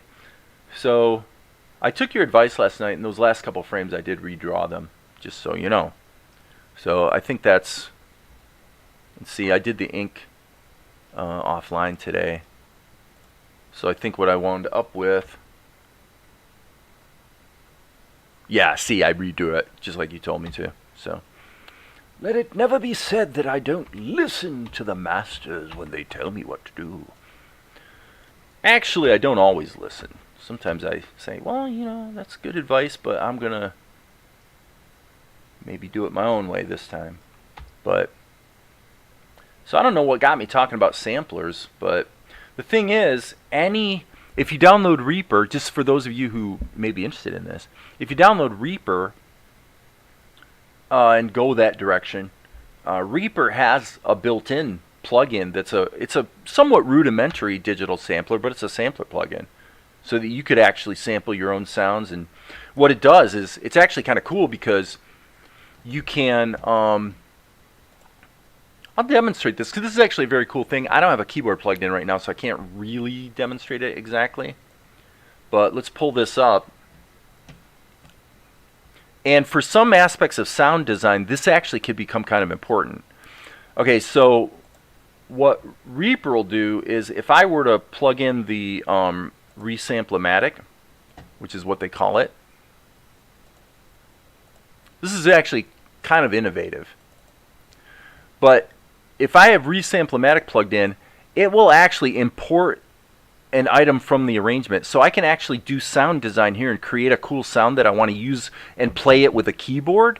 And then all I have to do is select the wave, and boom, it brings it into Reaper, and instantly I can set the start point and things like that. So the newer versions of Reaper actually have looping and this has multi-layering technically if you use multiple instances of it, but you can do very sophisticated musical sound design with Reaper with just the built-in plugins that come with it. You know, you don't have to spend money on anything special. So, okay, I'm going to take half a second look at the ages ago in my teens, my parents bought me the first cassette recorder we had in the house. Did a radio recording trial. Oh, man, I did the same thing. Man, when I was in high school, friends and me, we would do like little skits and record them. Kung Fu, yeah, absolutely. Sound effects. Well, yeah, it's like me doing the little transitions on the show, like when Mel turns his head quickly, I go, you know, stuff like that. It's amazing. I mean, you know, honestly, you want to talk about with sound design, I'll show you guys if it's here. I don't know if it's on this system, but I'll see. But it's really kind of amazing. Let me see. My suspicion is this is on the S drive. Blue Pony, Bobcat. Let me see what's the...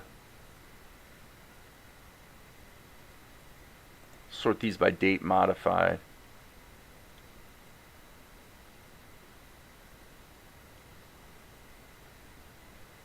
Guess I'll pull this up and see what happens. Okay, I'm gonna ignore missing files because it looks like there's some stuff missing. But this is a great example. If it works, hopefully it won't be too loud. So we'll see. But this is a... Okay, it doesn't want to play for some reason. What's going on?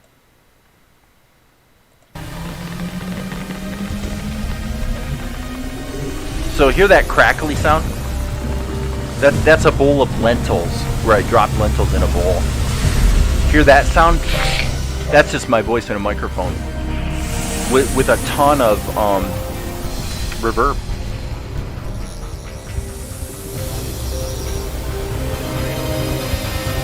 So this was a product reveal for a client where I did all the sound design and the music.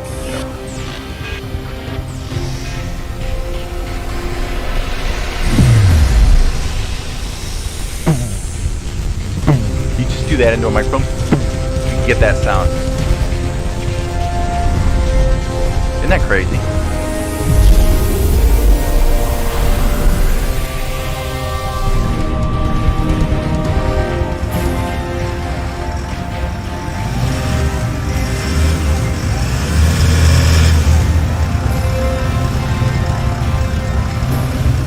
Of course, the client gave me the tractor sound because, you know, I needed the authentic actual sound of the machine.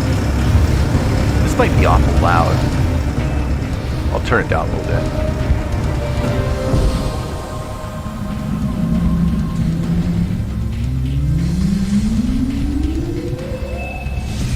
I think that's my voice too.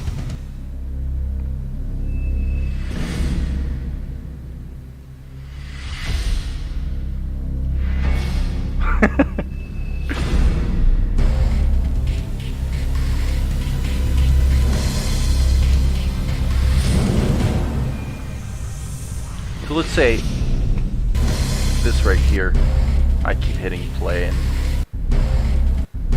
for some reason it's not pausing, but what I'm going to do is solo this track.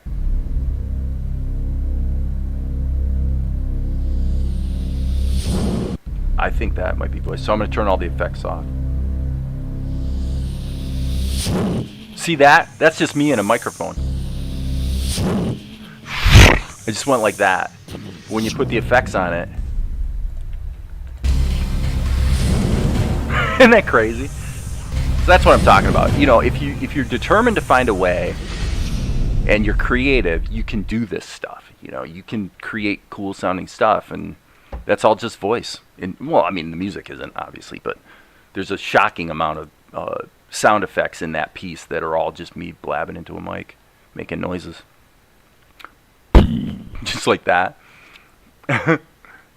Meatloaf, yes. God rest his soul. God rest his soul. He died from COVID, apparently, a couple days ago. Well, correct. Yes, with your T-Rex. Energy in, energy out. I'm not sure what that means, Amar, but yes, I actually thought about doing a karaoke version of Bat Out of Hell as a little tribute. I think I should. I mean, I think it'd be fun to do. And give my own spin to... Well, Meatloaf would be, you know, kind of hurting if it wasn't for Jim Steinman. Because Jim wrote all the songs. In fact, it was so funny because I remember being in high school. This kind of shows what my sensitivity to music was. When I heard Total Eclipse of the Heart by Bonnie Tyler on the radio in the 80s, and when I heard Making Love Out of Nothing at All by Air Supply, and what was the other one? There was another one about that same time. But I'd hear these songs on the radio, and you think about the type of, not only the repetition in the songs, but the type of, the way that language was being used. Making love out of nothing at all, sort of the joke of that, or the play on words, or Total Eclipse of the Heart. When I heard those songs in the 80s, I said to myself, I remember it because I remember being in my art class, and I'm like, that's got to be a Jim Steinman song. Because if you listen to Meatloaf, where Steinman wrote all the songs, you know, think about 2 Out of 3 Ain't Bad. That is an ironic song. You know, I want you, I love you, I need you, but there ain't no way I'm going to love you, but don't be sad. 2 Out of 3 Ain't Bad. You know, you think about that. Those kinds of play on words is his modus operandi for lyric writing. I mean, that's what Jim Steinman does. And he's pretty good at it, I must say. Interesting guy. Okay, so what I'm going to do now is I'm going to do a fill operation. I'm going to go ahead and do freehand fills. What time is it? 8:16. I got to get Zuko to bed in about... I think I'm going to crank on this for about 15 more minutes and then probably cash in my chips and get Zuko off to bed for the evening. But I need to get these pupils colored in so I can then go ahead and do the fill on the whites of the eyes using that setting I showed you guys a little bit ago. So boom, boom, boom, boom, boom, boom. And then he needs lip sync, and he also needs shadows. So there's really quite a bit to do still on this shot. Okay, so we got that. Now if we go to the whites of the eyes and hit the fill tool in normal mode, you'll see that the blue lines just magically disappear. That's what auto paint for lines is for, which of course is turned on for the blue color, right? So it's not a one-size-fits-all solution, but for a lot of things it can be a great way to... it's nice because you can just draw the contour of what you're trying to do. Usually when I'm doing shadows, you know, it's a little bit rougher, let's say, in terms of how the you know, the contour of the actual line that the shadow runs. If you look at Ed's work, the way he does shadows, I'm sure he's like way more meticulous than I am. Because I think, I don't know, Ed, are you still here? I'm curious if you have a comment about that as far as how you typically do shadows in your animation. I mean, for me, what I normally do is I create a vector level. So I don't know. Is Ed still here? He's probably not still here. So say so if you are, Ed, because this is kind of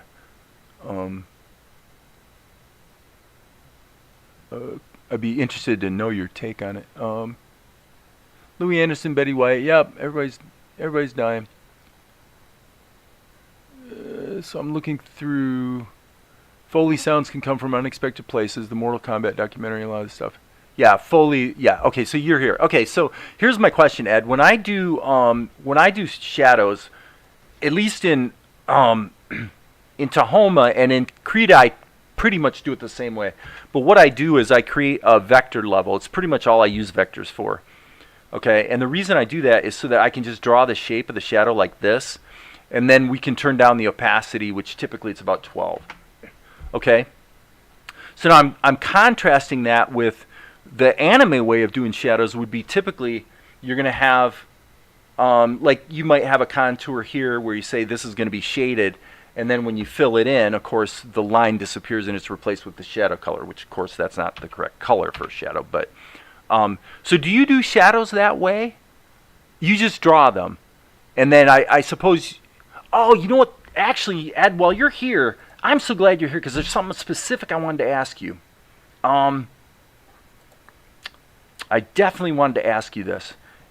Okay, so if I have a character, your speed draws go by so fast that I can't figure out what you're doing. So let's say I've got an Ed Tadeo type character here. Okay. Now when you do your paint, is this what you're doing? I'll just say what I think you're doing and you tell me if I'm right. I think what you're doing is you're using the magic wand to get a contour of the whole character, and then you're hitting Control-Shift-I to invert it so that you can then get the whole character colored, which of course you're doing it on another layer. like this, and now you've got that layer that becomes the mask for all the other color layers. Is that pretty much how you're doing it? And I mentioned this the other day. I'll just wait to see if you comment, but I mentioned this the other day because some people would say that Krita does not have a fill check tool, right? In Tahoma, you can hit Control-Shift-F and you can actually do a fill check to make sure you don't have any holes. But effectively in Krita, this accomplishes the same thing, doesn't it? You just do a magic wand on the outside, everything that isn't your character, and then just hit Control-Shift-I to invert it. That's correct. Okay, so you guys, I just showed you for the first time ever. I don't know if Ed has demonstrated this anywhere, but now you guys know how Ed Tadeo does color. And what that does for you is it now gives you've got a perfect mask that, and you just go through and you know, for every animated frame, you just do a magic wand on everything that isn't your character. And now you're not going to have to worry about leaks. And the salient point here is, this is the important thing to understand about that, is if you had a leak, okay, so now there's a leak, right? Well, you'll know it because when you do the magic wand, it's going to select the inside and the outside of your character. So now you know that you had a leak, right? Make sense? So I'm going to be using that technique more often, and when I do shots in Krita, Ed, and actually use more layers with colors so that I have a little more color correction control as well. Your videos have helped me a little bit, I think, to inform my Krita methodology a little bit. Anyway, so thank you for weighing in on that. I appreciate it. It goes by so fast, man. Those, you know, you've got like hours and hours of speed painting, and it just goes by so quick. It's like, what the heck is he doing? You know? I can't tell what the man is doing. And I'm frustrated because I want to steal his techniques. Okay, so let's go through here. Looks like, yeah, I guess I got it done. So we're rocking. So now we're just basically looking for leaks. I don't think, the fill check tool said I was okay, so I don't think I have any leaks. But we'll see. Another thing I want to say is I think actually this probably needs to be a little bit more muted color. So, okay, so then we got this, which is going to color this, and this. Well, no, not that. Strike that. This. Okay, so that's this, and that. Okay, so for those of you who want to complain that I'm not using frame range, okay, we'll use frame range. So if you want to use frame range, what you do is you click frame range, and then you're going to go, in my case, I'm going to go click, click, click, click. You know what?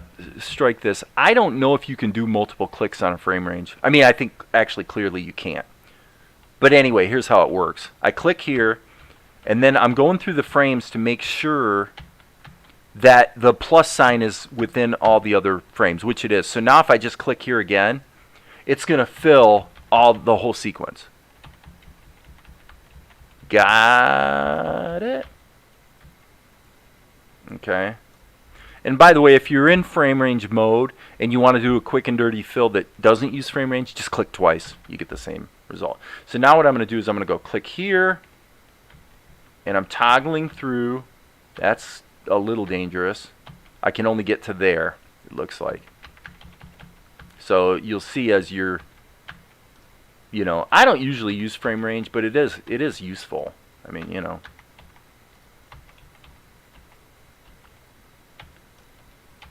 So, all right, so this other arm, though, will be probably quite useful with frame range. Oops.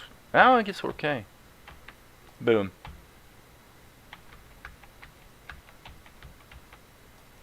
Now, if you have any leaks, if you didn't do your fill check, the risk you run is that you can do frame range and then go through and discover that there's multiple frames that are filled with color because there were leaks.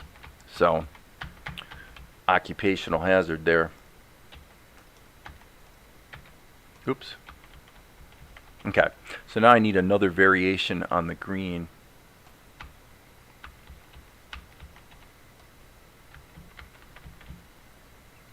Boom, boom, boom, boom. That's it. Awesome. familiar with that already because I didn't see this. Do you? Okay. Old technique similar to what you do in print design. However, you set the mask up the color right. Blah, blah, blah, blah. Yep. I mean, having quick and dirty masks. I mean, I can't believe it took me so long for that method to occur to me. Frankly, I think because it's, if you don't think outside of the box, then you think about fill operations in terms of what's inside the area you want to fill. So it's kind of non-intuitive to think about, well, actually, here's a technique that'll make your life kind of a lot easier, but you have to think of it in reverse. The idea is to actually is to capture what isn't your character, not what is your character, So you just have to think backwards about it, but I guess that's where thinking about things a bit creatively can be quite useful. Okay, so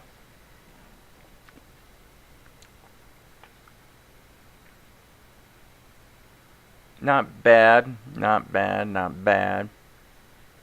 I think that right there we got a little bit of an issue. That one I'll let get by because well, wait. Yeah, right there. Well, of course, yeah, that's not a tween. That's not good. We got to fix that. Okay, so we're going to play with, we don't have a liquify tool in Tahoma, so hey, Ed, by the way, if you're still here, another question I had was, have you been getting much use out of the animated transform masks? It looked to me like in the last animation you did, it looked to me like the Cupid character was animated across the screen. Seems to me it was about, halfway through the cartoon when the Cupid kind of flew across the screen, or maybe he flew in the background pan behind him. I don't remember, but the Cupid flew. It looked to me like that was probably done with an animated transform mask. So you can confirm or deny, depending on whether you want to give away your secrets. Okay. So what I'm trying to do here is tamp down that obnoxious, the bump of his cheek was just way too big. Okay, so B key, we'll grab my ink.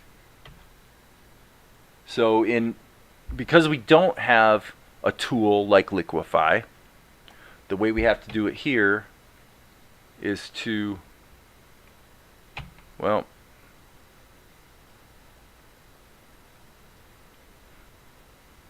just use the selection tool and then basically use digital paint to fix the mistakes, or the seams or the places where it gets broken. It was made in hit film. Oh, so you animated the Cupid in hit film. Okay.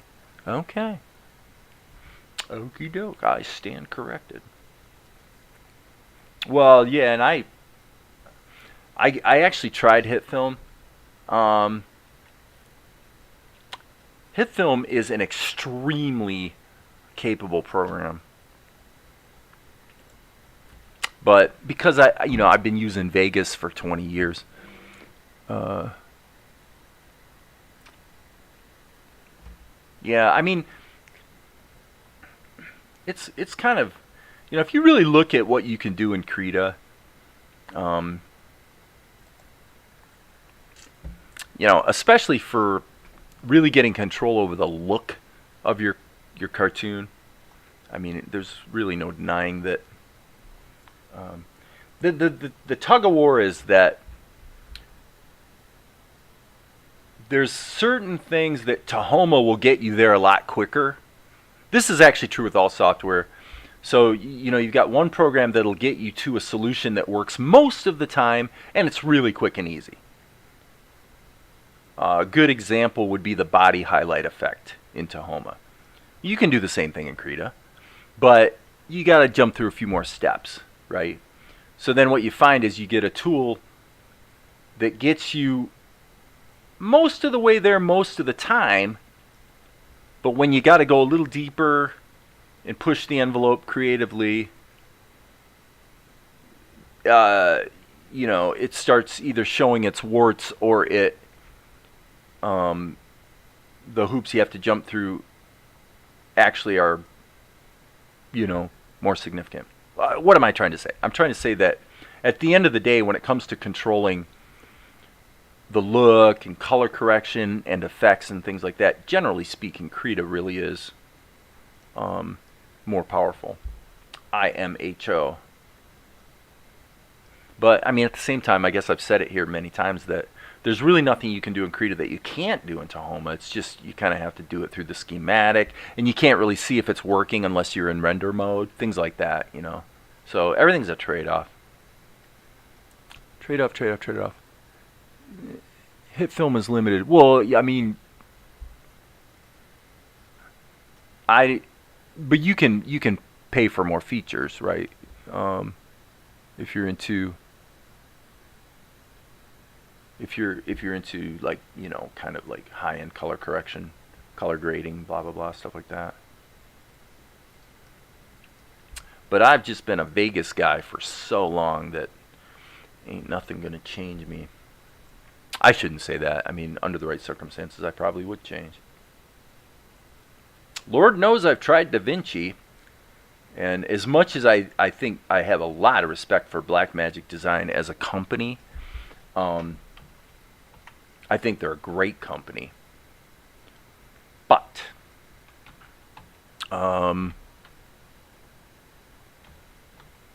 DaVinci,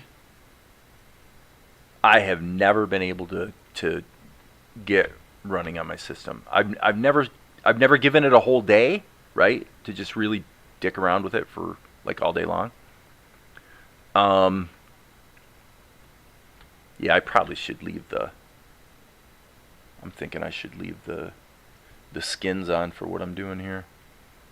Otherwise you wind up with chatter, like the shadows.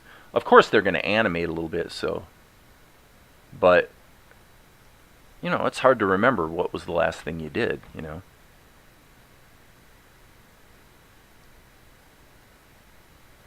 So we'll use the skins in this case. This just allows me to get the lines pretty similar to where they were before, and then change them a little bit. DaVinci is crashing my computer. Well, that's why I say I every single time I've installed DaVinci, and I'm talking in the last 10 years, back before it was ever owned by Blackmagic, what normally has happened, and the last time it happened was less than a year ago, is I install DaVinci and it immediately crashes on running. Like it never even gets past, getting up to bat. I've had no luck with DaVinci. So, but boy oh boy, it's a real powerful program if you can get it working on your system. I venture to say there's nothing you couldn't do in Resolve, as either a video editor or a color corrector, post-production specialist kind of thing. Just not for me.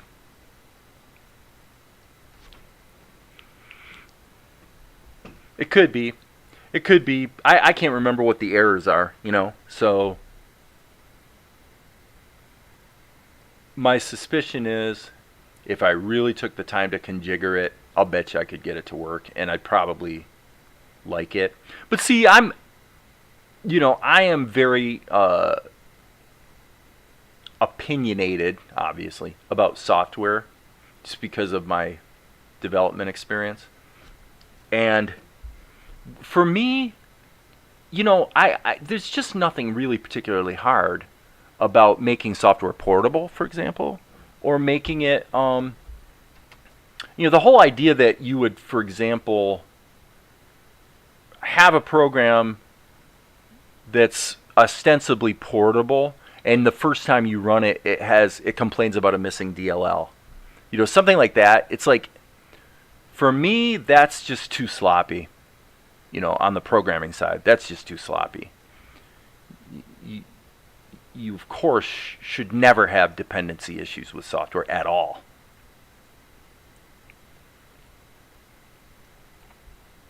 So if you guys aren't into programming, you probably wouldn't understand what I'm even talking about, I would imagine. But think of it this way. Let's say the developers of Tahoma and Krita and whatever, pick your favorite software, all happen to be using Microsoft Visual C++. That's their language that they use, okay? Let's say. So, well, a lot of the functionality that is built into the program is contained in what are called libraries. So libraries are basically programs that don't run by themselves. It's programming functionality that the main program calls upon to do what it does. So like, for example, Tahoma and Krita are both built on a platform called Qt. Okay? And the software that Alan Dan is working on, they're building it on Qt as well. I'm not a huge Qt fan, but you know, it's a very, very popular and capable framework, let's say.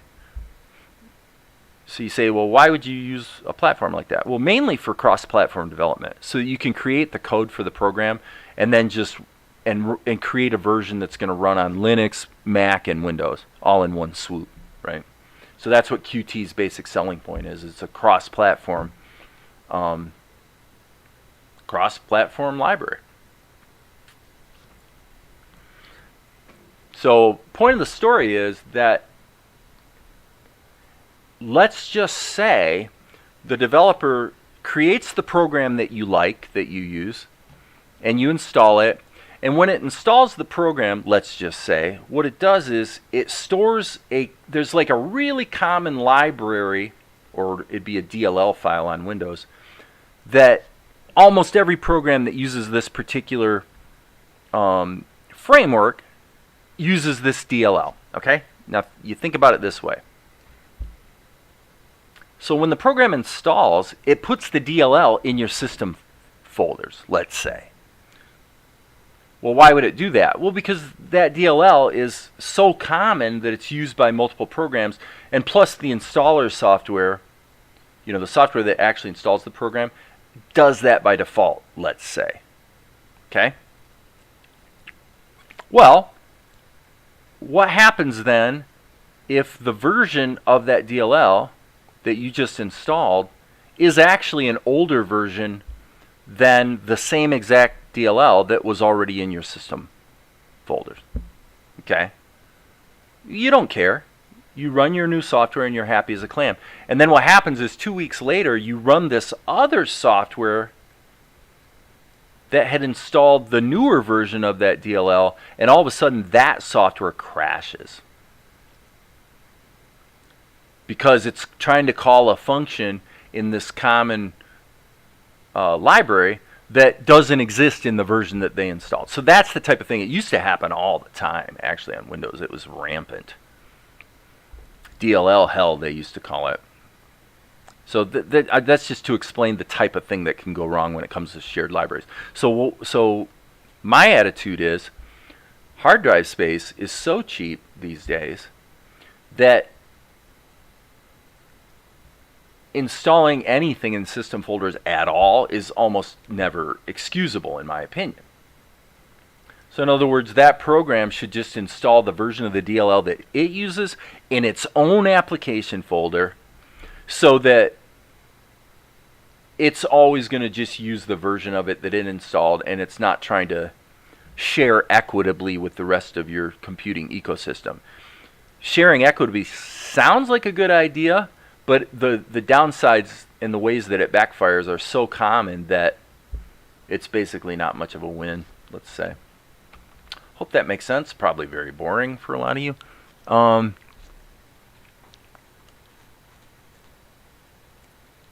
I have known when I load Krita, I see the database connection displaying. Yeah, with Krita, I will tell you that one of the things they got right on Krita 5 is that you now have the option in Krita to store your what they call, do they call them resources?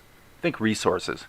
You can tell Krita where to store your resources. So that would be things like your collection of brushes, stuff like that. They got that right in Krita 5. And so as a result, Krita is actually portable now for the first time. As far as I can tell, the tests I've done, I haven't gone super deep dive on it, but basically it is portable. In other words, you could ostensibly install Krita on a different machine. Well, actually, you could just copy, your application folder from one, at least on Windows. I mean, you can do it on Linux too, but usually with Linux, it's an app image, which is a whole nother thing. So what that means is that for Krita 5, for the first time ever, you could ostensibly copy it from one machine to another, the application folder, and all of the settings would actually run, more or less identical, which is great. You never liked the way Windows software SDK when creating programs? Why? What would be your problem with the Windows SDK? I'll be curious to get your opinion on that. I've never had a problem with the Windows SDK or the API. Back in the 90s, people talked about the Windows API like it was some real cryptic, mysterious, difficult thing, and so you'd have entire abstraction layers that people would try to program just to avoid 1/2 of one page of boilerplate. Because a Windows program, it's literally about 1/2 a page of boilerplate, and it's always the same in every Windows program usually. You set up your window class. You do you set up a boilerplate WinProc, and then if you're trying to be a good programmer, you'll probably have all the events that trigger in the WinProc to go ahead and hand off their functionality to other specific functions that aren't the actual event response. But to answer your question, Ed, I use Linux on my laptop. My laptop, I'm not using Linux here. This is Windows 8.1 actually. So the problem with Linux is that the XP Pen drivers on Linux are pretty awful, really. Both in the way you have to use it, because you have to literally run the driver applet every time you want to use the tablet, number one. But number two, on Linux with the tablet screen, at least with mine, you really don't have any way to calibrate the tablet. So if it's not calibrated perfectly right out of the box, you're kind of sunk. So for me, my tablet screens don't want to play nice with Linux. But my XP Pen Deco tablet, which is just a standard, it's like a 10-inch standard old school tablet, that works great with Linux Mint, that's mainly the version of Linux I've been running, is Mint. Been pretty happy with it actually. So I'm not like a Linux snob or anything. I like it. If I could make the jump fully from Windows to Linux, I probably would, I think. Just because, But even at this late date, in 2022, there's some things on the hardware driver side on Linux that are vastly superior. Especially with audio.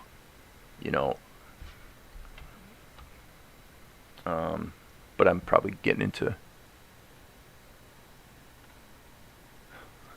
A lot of times these same things are left behind when uninstalling things. Yeah, that's true. Well, yeah, the whole registry thing. The problem with the Windows registry is that it's a philosophically spectacularly bad idea. I kind of talked about this in regards to software development in general. the other day, but the problem with the registry is, number one, it's the same problem Krita had.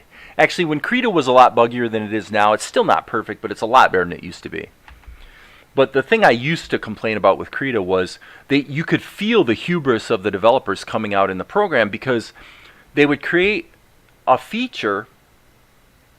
And by the way, I was talking about the resource management earlier. Well, the resource management was probably the biggest offender in Krita until recently, in that Krita would literally get confused. You almost have to experience it to see how bad it was, but it'd be like the idea that you've got the ability to save your favorite brushes in a collection, right? My favorites, or give it another name or whatever. Okay? Well, that's a simple thing to do. Well, if the only way you can edit that collection is through Krita, then I call that hubris, because what the software developers are assuming is that the way that they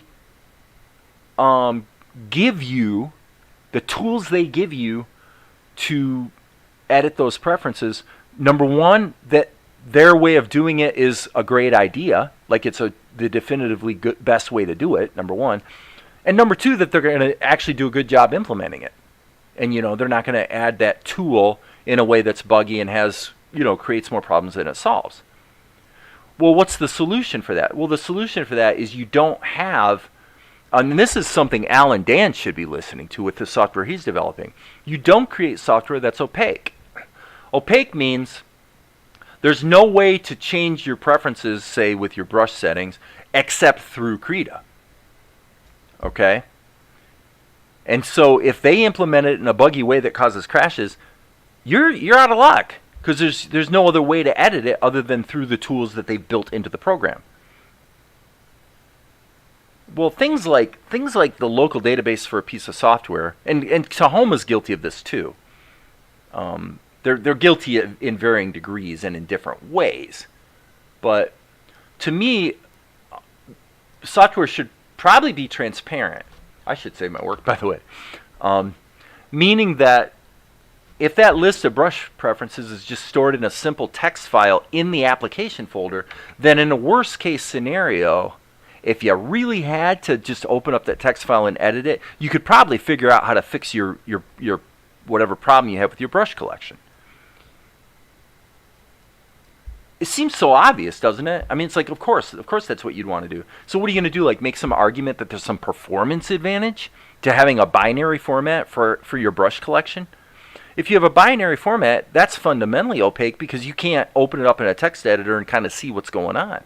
The reason I've told this story before, but when I bought Reaper, the reason I paid the full price for the commercial license was because Justin Frankel, who's a brilliant guy, neat guy, had the presence of mind to make the Reaper project files actually a text-based format. And I had a real-world problem where the only way I could solve it was to open up the Reaper file in a text editor and edit it by hand. And it worked. It worked. I was able to reopen a project that previously would not open by deleting the part of it that I knew was buggy. And you hear that story and think, well, yeah, that's pretty obvious. Of course you'd want to do it that way. But most programs don't. Now, there's some stuff like a Blender file, for example. I can totally see why the blend file is binary. Because Blender has to traverse that data really, really fast. And I mean a lot of data, millions and millions of items. So there is a performance consideration there. Hey, see ya, Ed. At one point, I used to do tech support. There was issues in DOS, service different areas of memory, unnecessary files. Yeah, I mean, I lived through all that, man. I know what you're talking about. We saw it with, oh gosh, I mean, you're talking back in the days when you'd have, the high mem.sys loaded in your config.sys file and things like that. I mean, I actually got a version of Linux running on a computer back in, it had to have been like 94. You know?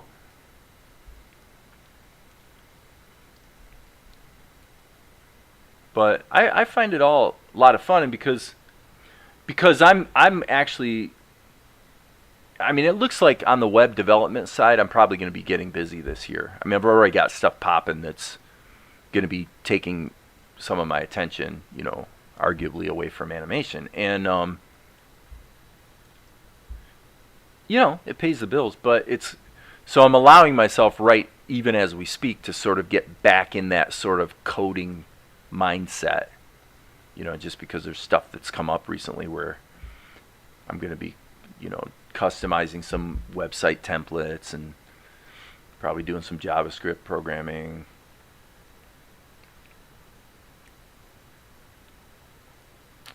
Yada, yada, yada. And I love it. I thoroughly enjoy coding.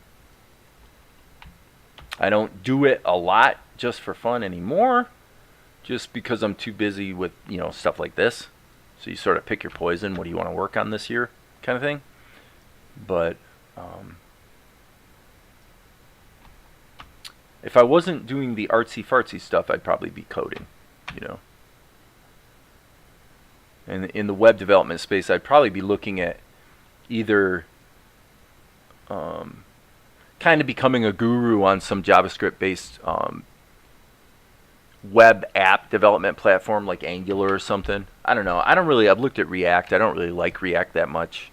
Angular and React are both okay, but I mean, essentially Angular is just it's effectively a substitution modality where you've got variables in a web page that are, you know, where the variables are being dynamically replaced with specific content, right? It's pretty common modality. And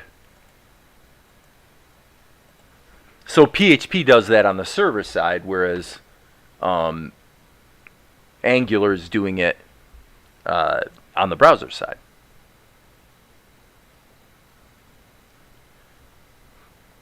I find the idea of doing it on the browser side a little more interesting and elegant.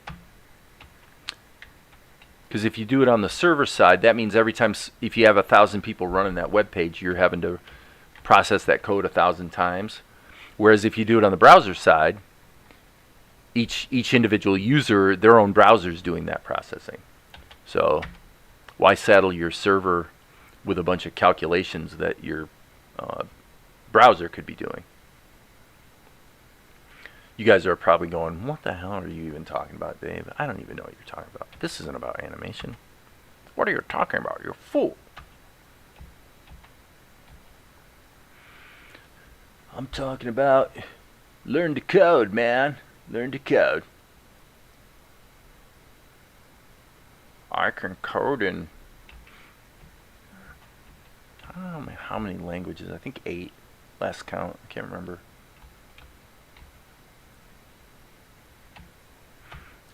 But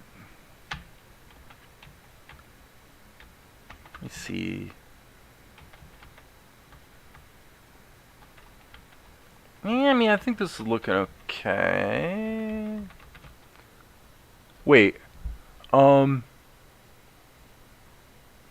model view controller library. What's a model view controller? Okay, when I used to uninstall stuff from Linux and Unix-based system, Mac, the environment and memory management is so much better. Well, now you're going to get a little bit of a jaundiced response from me on that one, because I can remember my Mac friends. Oh man,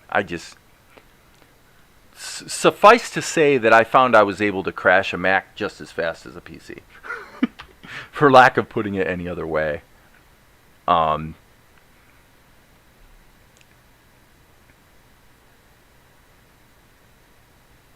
But, you know, it's all opinion at the end of the day, of course, and it just matters what's important to you. I've never been able to get on board with all the clicking on a Mac. It's not as bad as it used to be, obviously, since really the Mac's subsystem is really Unix anyway under the hood. So, of course, that wasn't always true, but but it is now. Let me see Angular. Oh yeah, Angular. Okay, yes. Right. No, Angular's a good library or framework, I guess you'd probably say. Most people would probably say framework. That's not really what's interesting, because basically the sort of macro processing or sort of text substitution aspects of it are pretty basic. I mean, in terms of how it works, and JavaScript's very performant. What's probably most interesting to me right now is the idea of, like, for example, let me see if I can find this on my other. Hang on a second here. If I go to my sandbox and pull up. So now I'm going to see if this actually works. I don't know if this works, but the thing I found that was interesting. Yeah, it doesn't want to work with the. See, I can draw with my mouse, but right now for some reason, I don't know if it's because I opened it in another window, but the this drawing application that runs in the browser, if you look at, I don't know if you guys can see it, but it's pretty performant. I mean, it's very responsive. It's just as responsive as Tahoma or Krita is, right? And when I use the ink tool, again, I'm having to draw this with the mouse right now, but it's actually got a smoothing algorithm that's pretty good, and you can tell just by looking at how it works that it's doing the smoothing exactly the same way the smoothing works in Tahoma or Krita, So if I draw a character, but this is I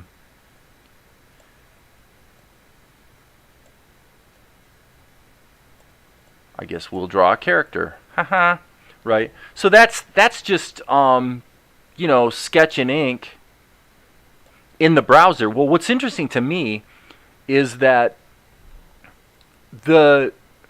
all of the code really is JavaScript, although the okay, let me think about how I'm trying to say what I'm trying to say. The server side of the web situation is really about files. It's about files because your web browser is a sandboxed environment. So the problem you have with trying to create a cloud-based application like this one is that how do you save files on your local hard drive? Because the browser is not allowed to access your local hard drive. Okay, yeah, I'm using, that's right. It's just the HTML5 canvas and JavaScript. So, and so I sort of solved the problem of how do you draw, right? I solved drawing, I solved smoothing for inking. I had an arc tool as well. But then if you look at this other thing,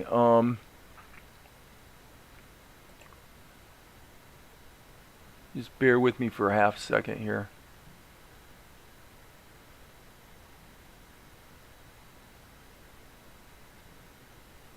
Okay, here we go. So now here, I also solved the, if you want to scroll through and you've got these images, and let me refresh this. Actually, it's caching the images right now. So, but if I click to see the animation, then it actually plays the animation. So now it's having to cache the frames because these frames are being pulled in across the network, right?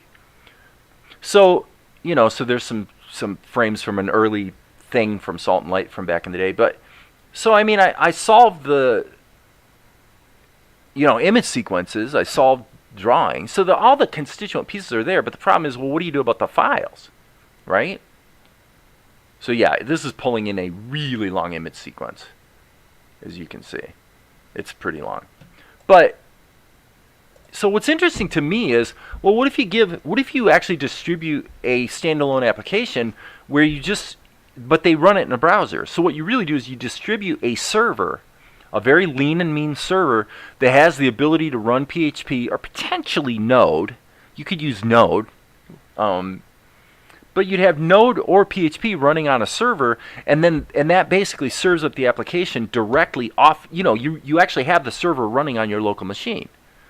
So then that gives you the ability to run a complete application in the browser, but you have file operations and all that because you can do the file operations through the server, but you're actually doing it locally. So to me, that's an interesting thing because that would give you a truly portable, cloud-based approach to application development and distribution.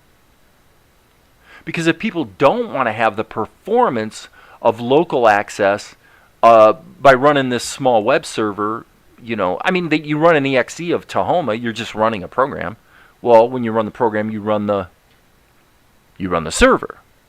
It's the same thing, But then but your interface is actually just in a web page.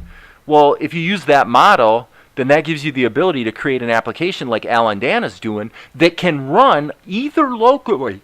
Can either run locally or it can run through the cloud. Either way, and it would work exactly the same way. It's just a question of where you're storing your files. Now, to me, that's quite interesting because they're doing their program with Qt. But I'm looking at it, I'm saying, you look at all of the research and development and optimization to get the most performance possible out of software today. Where is that research going? It's the browser. The web browser, any modern web browser is fundamentally really performant when it comes to graphics because it's got to be able to play back YouTube videos. It's got a lot of stuff it's got to be able to do. So why not leverage that? And I was kind of bummed out to find out that Alan Dan's program is being written in Qt. I was hoping maybe they were going to do something that was like, actually a cloud-based type of approach. So to me, that's a lot more interesting because you can get the performance out of JavaScript if, to do what we're doing here. Everything I'm doing here, you could get the performance out of JavaScript. I'm sure of it. It would be completely fine. Let's see how this is looking here. So we got to do lip sync too. So to me, that's interesting. That's looking pretty good. Shoot. It's looking pretty good, except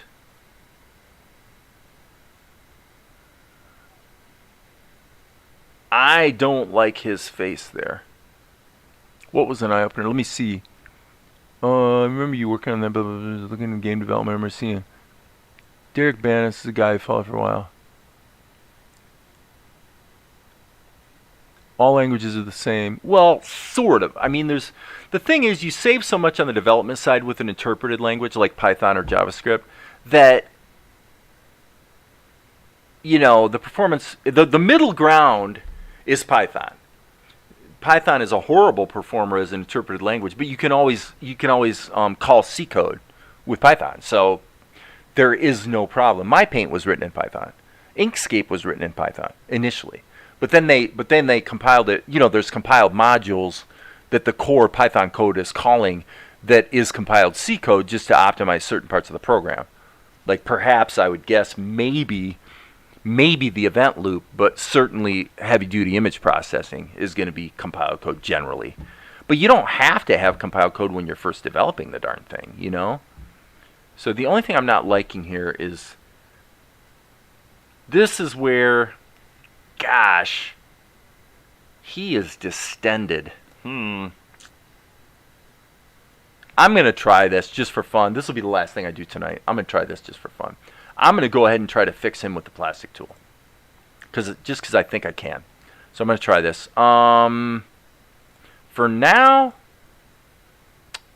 gosh, what do I want to do? I'm going to cut this. Actually, I'll just delete it. I can go without that for now. Okay, so we'll ignore the shadows for the moment. And what I want to do is see about this. Okay, so this should be interesting. What we're going to do is we're going to build a skeleton. So we're going to protect these areas that we definitely want to protect. And we're going to see if we can actually do a manipulation of his face. So I'm looking at this and I'm saying I think the eyes need to come up a bit and the chin's got to come out. So let's give it a try. It can't hurt to try. So here's what I'm going to do. I'm going to go right out here like that.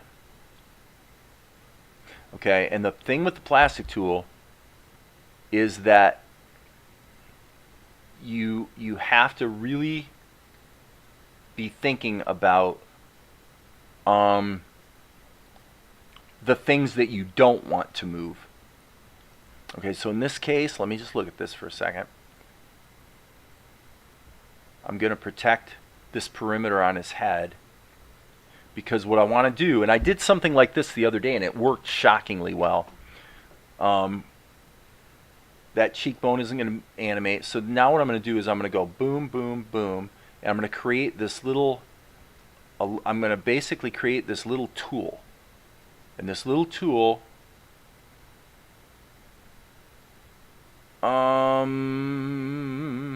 I guess we'll try it this way for now.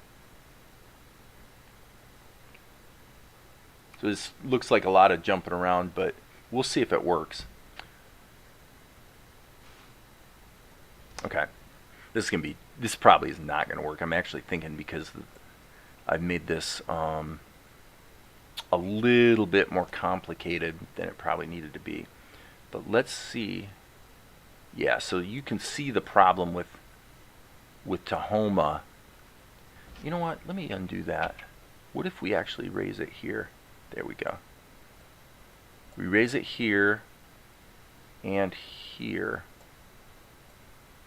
This is very risky behavior. Believe me, people. This is not something you really want to. This is not something you want to try at home.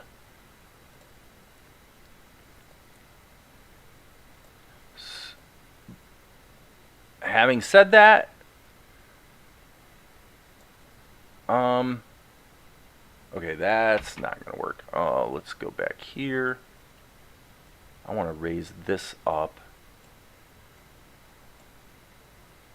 And I am actually going to put just a little node right there.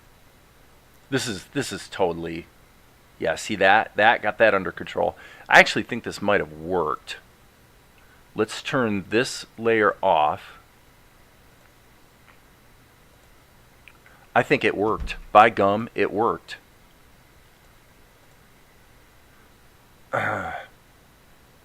It did. I was able to use the plastic tool.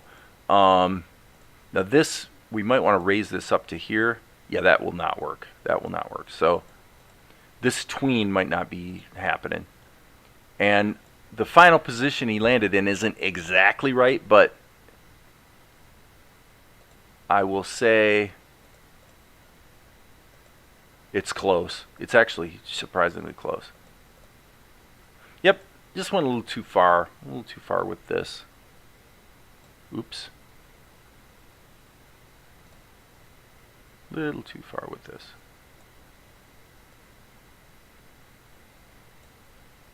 So at least this shows that it can be done.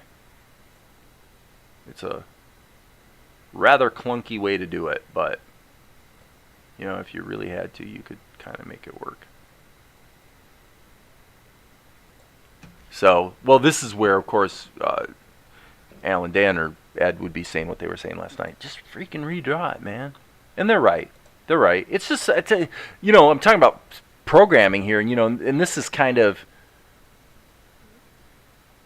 inescapably me in that I enjoy seeing if I can sort of squeeze more out of the tools. You know, it's fun. Why not, right? So, okay, so the problem we have is we need to take this and we've got to scale the plastic tool probably to 66%. Yep, exactly. Yep, that's what we needed to do. And now, I'll bet you this is going to look better now. Yeah, we're not going to have... Look at that! It worked! It worked! It really helped get the characterization back. I'm not sure I'm totally happy with it, but that's still... I think his nose is too low. Yeah, that's the problem. So this is probably about as interesting as watching paint dry for you guys. Because what do you do with this? That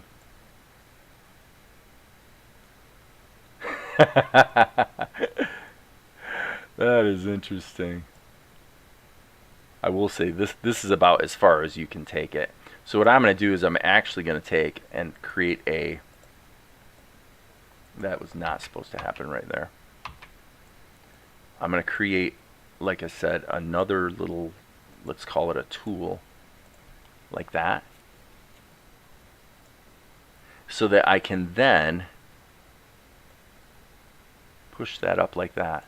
Look at that. Not bad. Not bad. I actually salvaged some of the characterization there.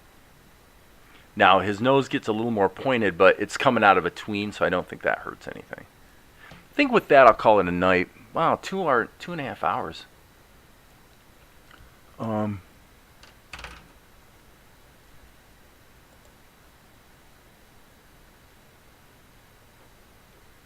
Nice chunk of memory, huh? Yeah, probably.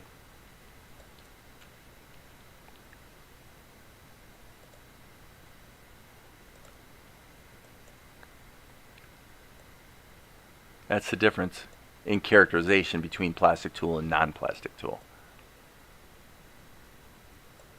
Pretty impressive, I suppose, if you're into that sort of thing. Alright, I'm going to let this play back one more time, and then I think I'm going to go ahead and wrap her up. I can't believe it's... Oh, and I got to get Zuko to bed. I totally forgot about him. He's been so quiet tonight.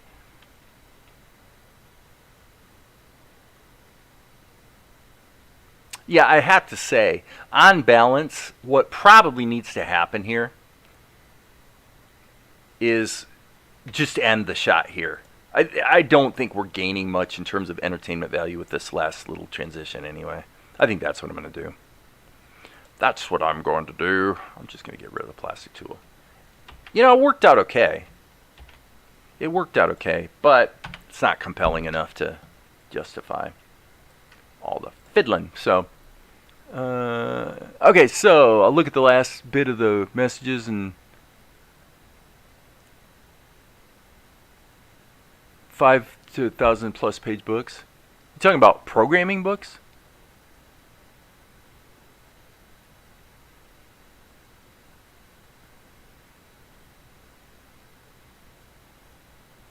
I don't know if I'm not sure if you guys are. I may be dipping into other people's conversations here inadvertently, so sorry about that. Okay, yeah, let's call it a night. I'm pretty happy with the sound design we did and the voices we did at the beginning of the session today, and pretty happy with the color and the animation of Golik, other than that last pose right there, which I think I'll just cut out of the shot.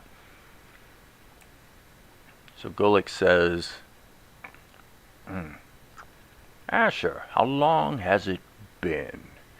And to what do we owe this visit? Something like that. I can't remember the exact line of dialogue, but something like that.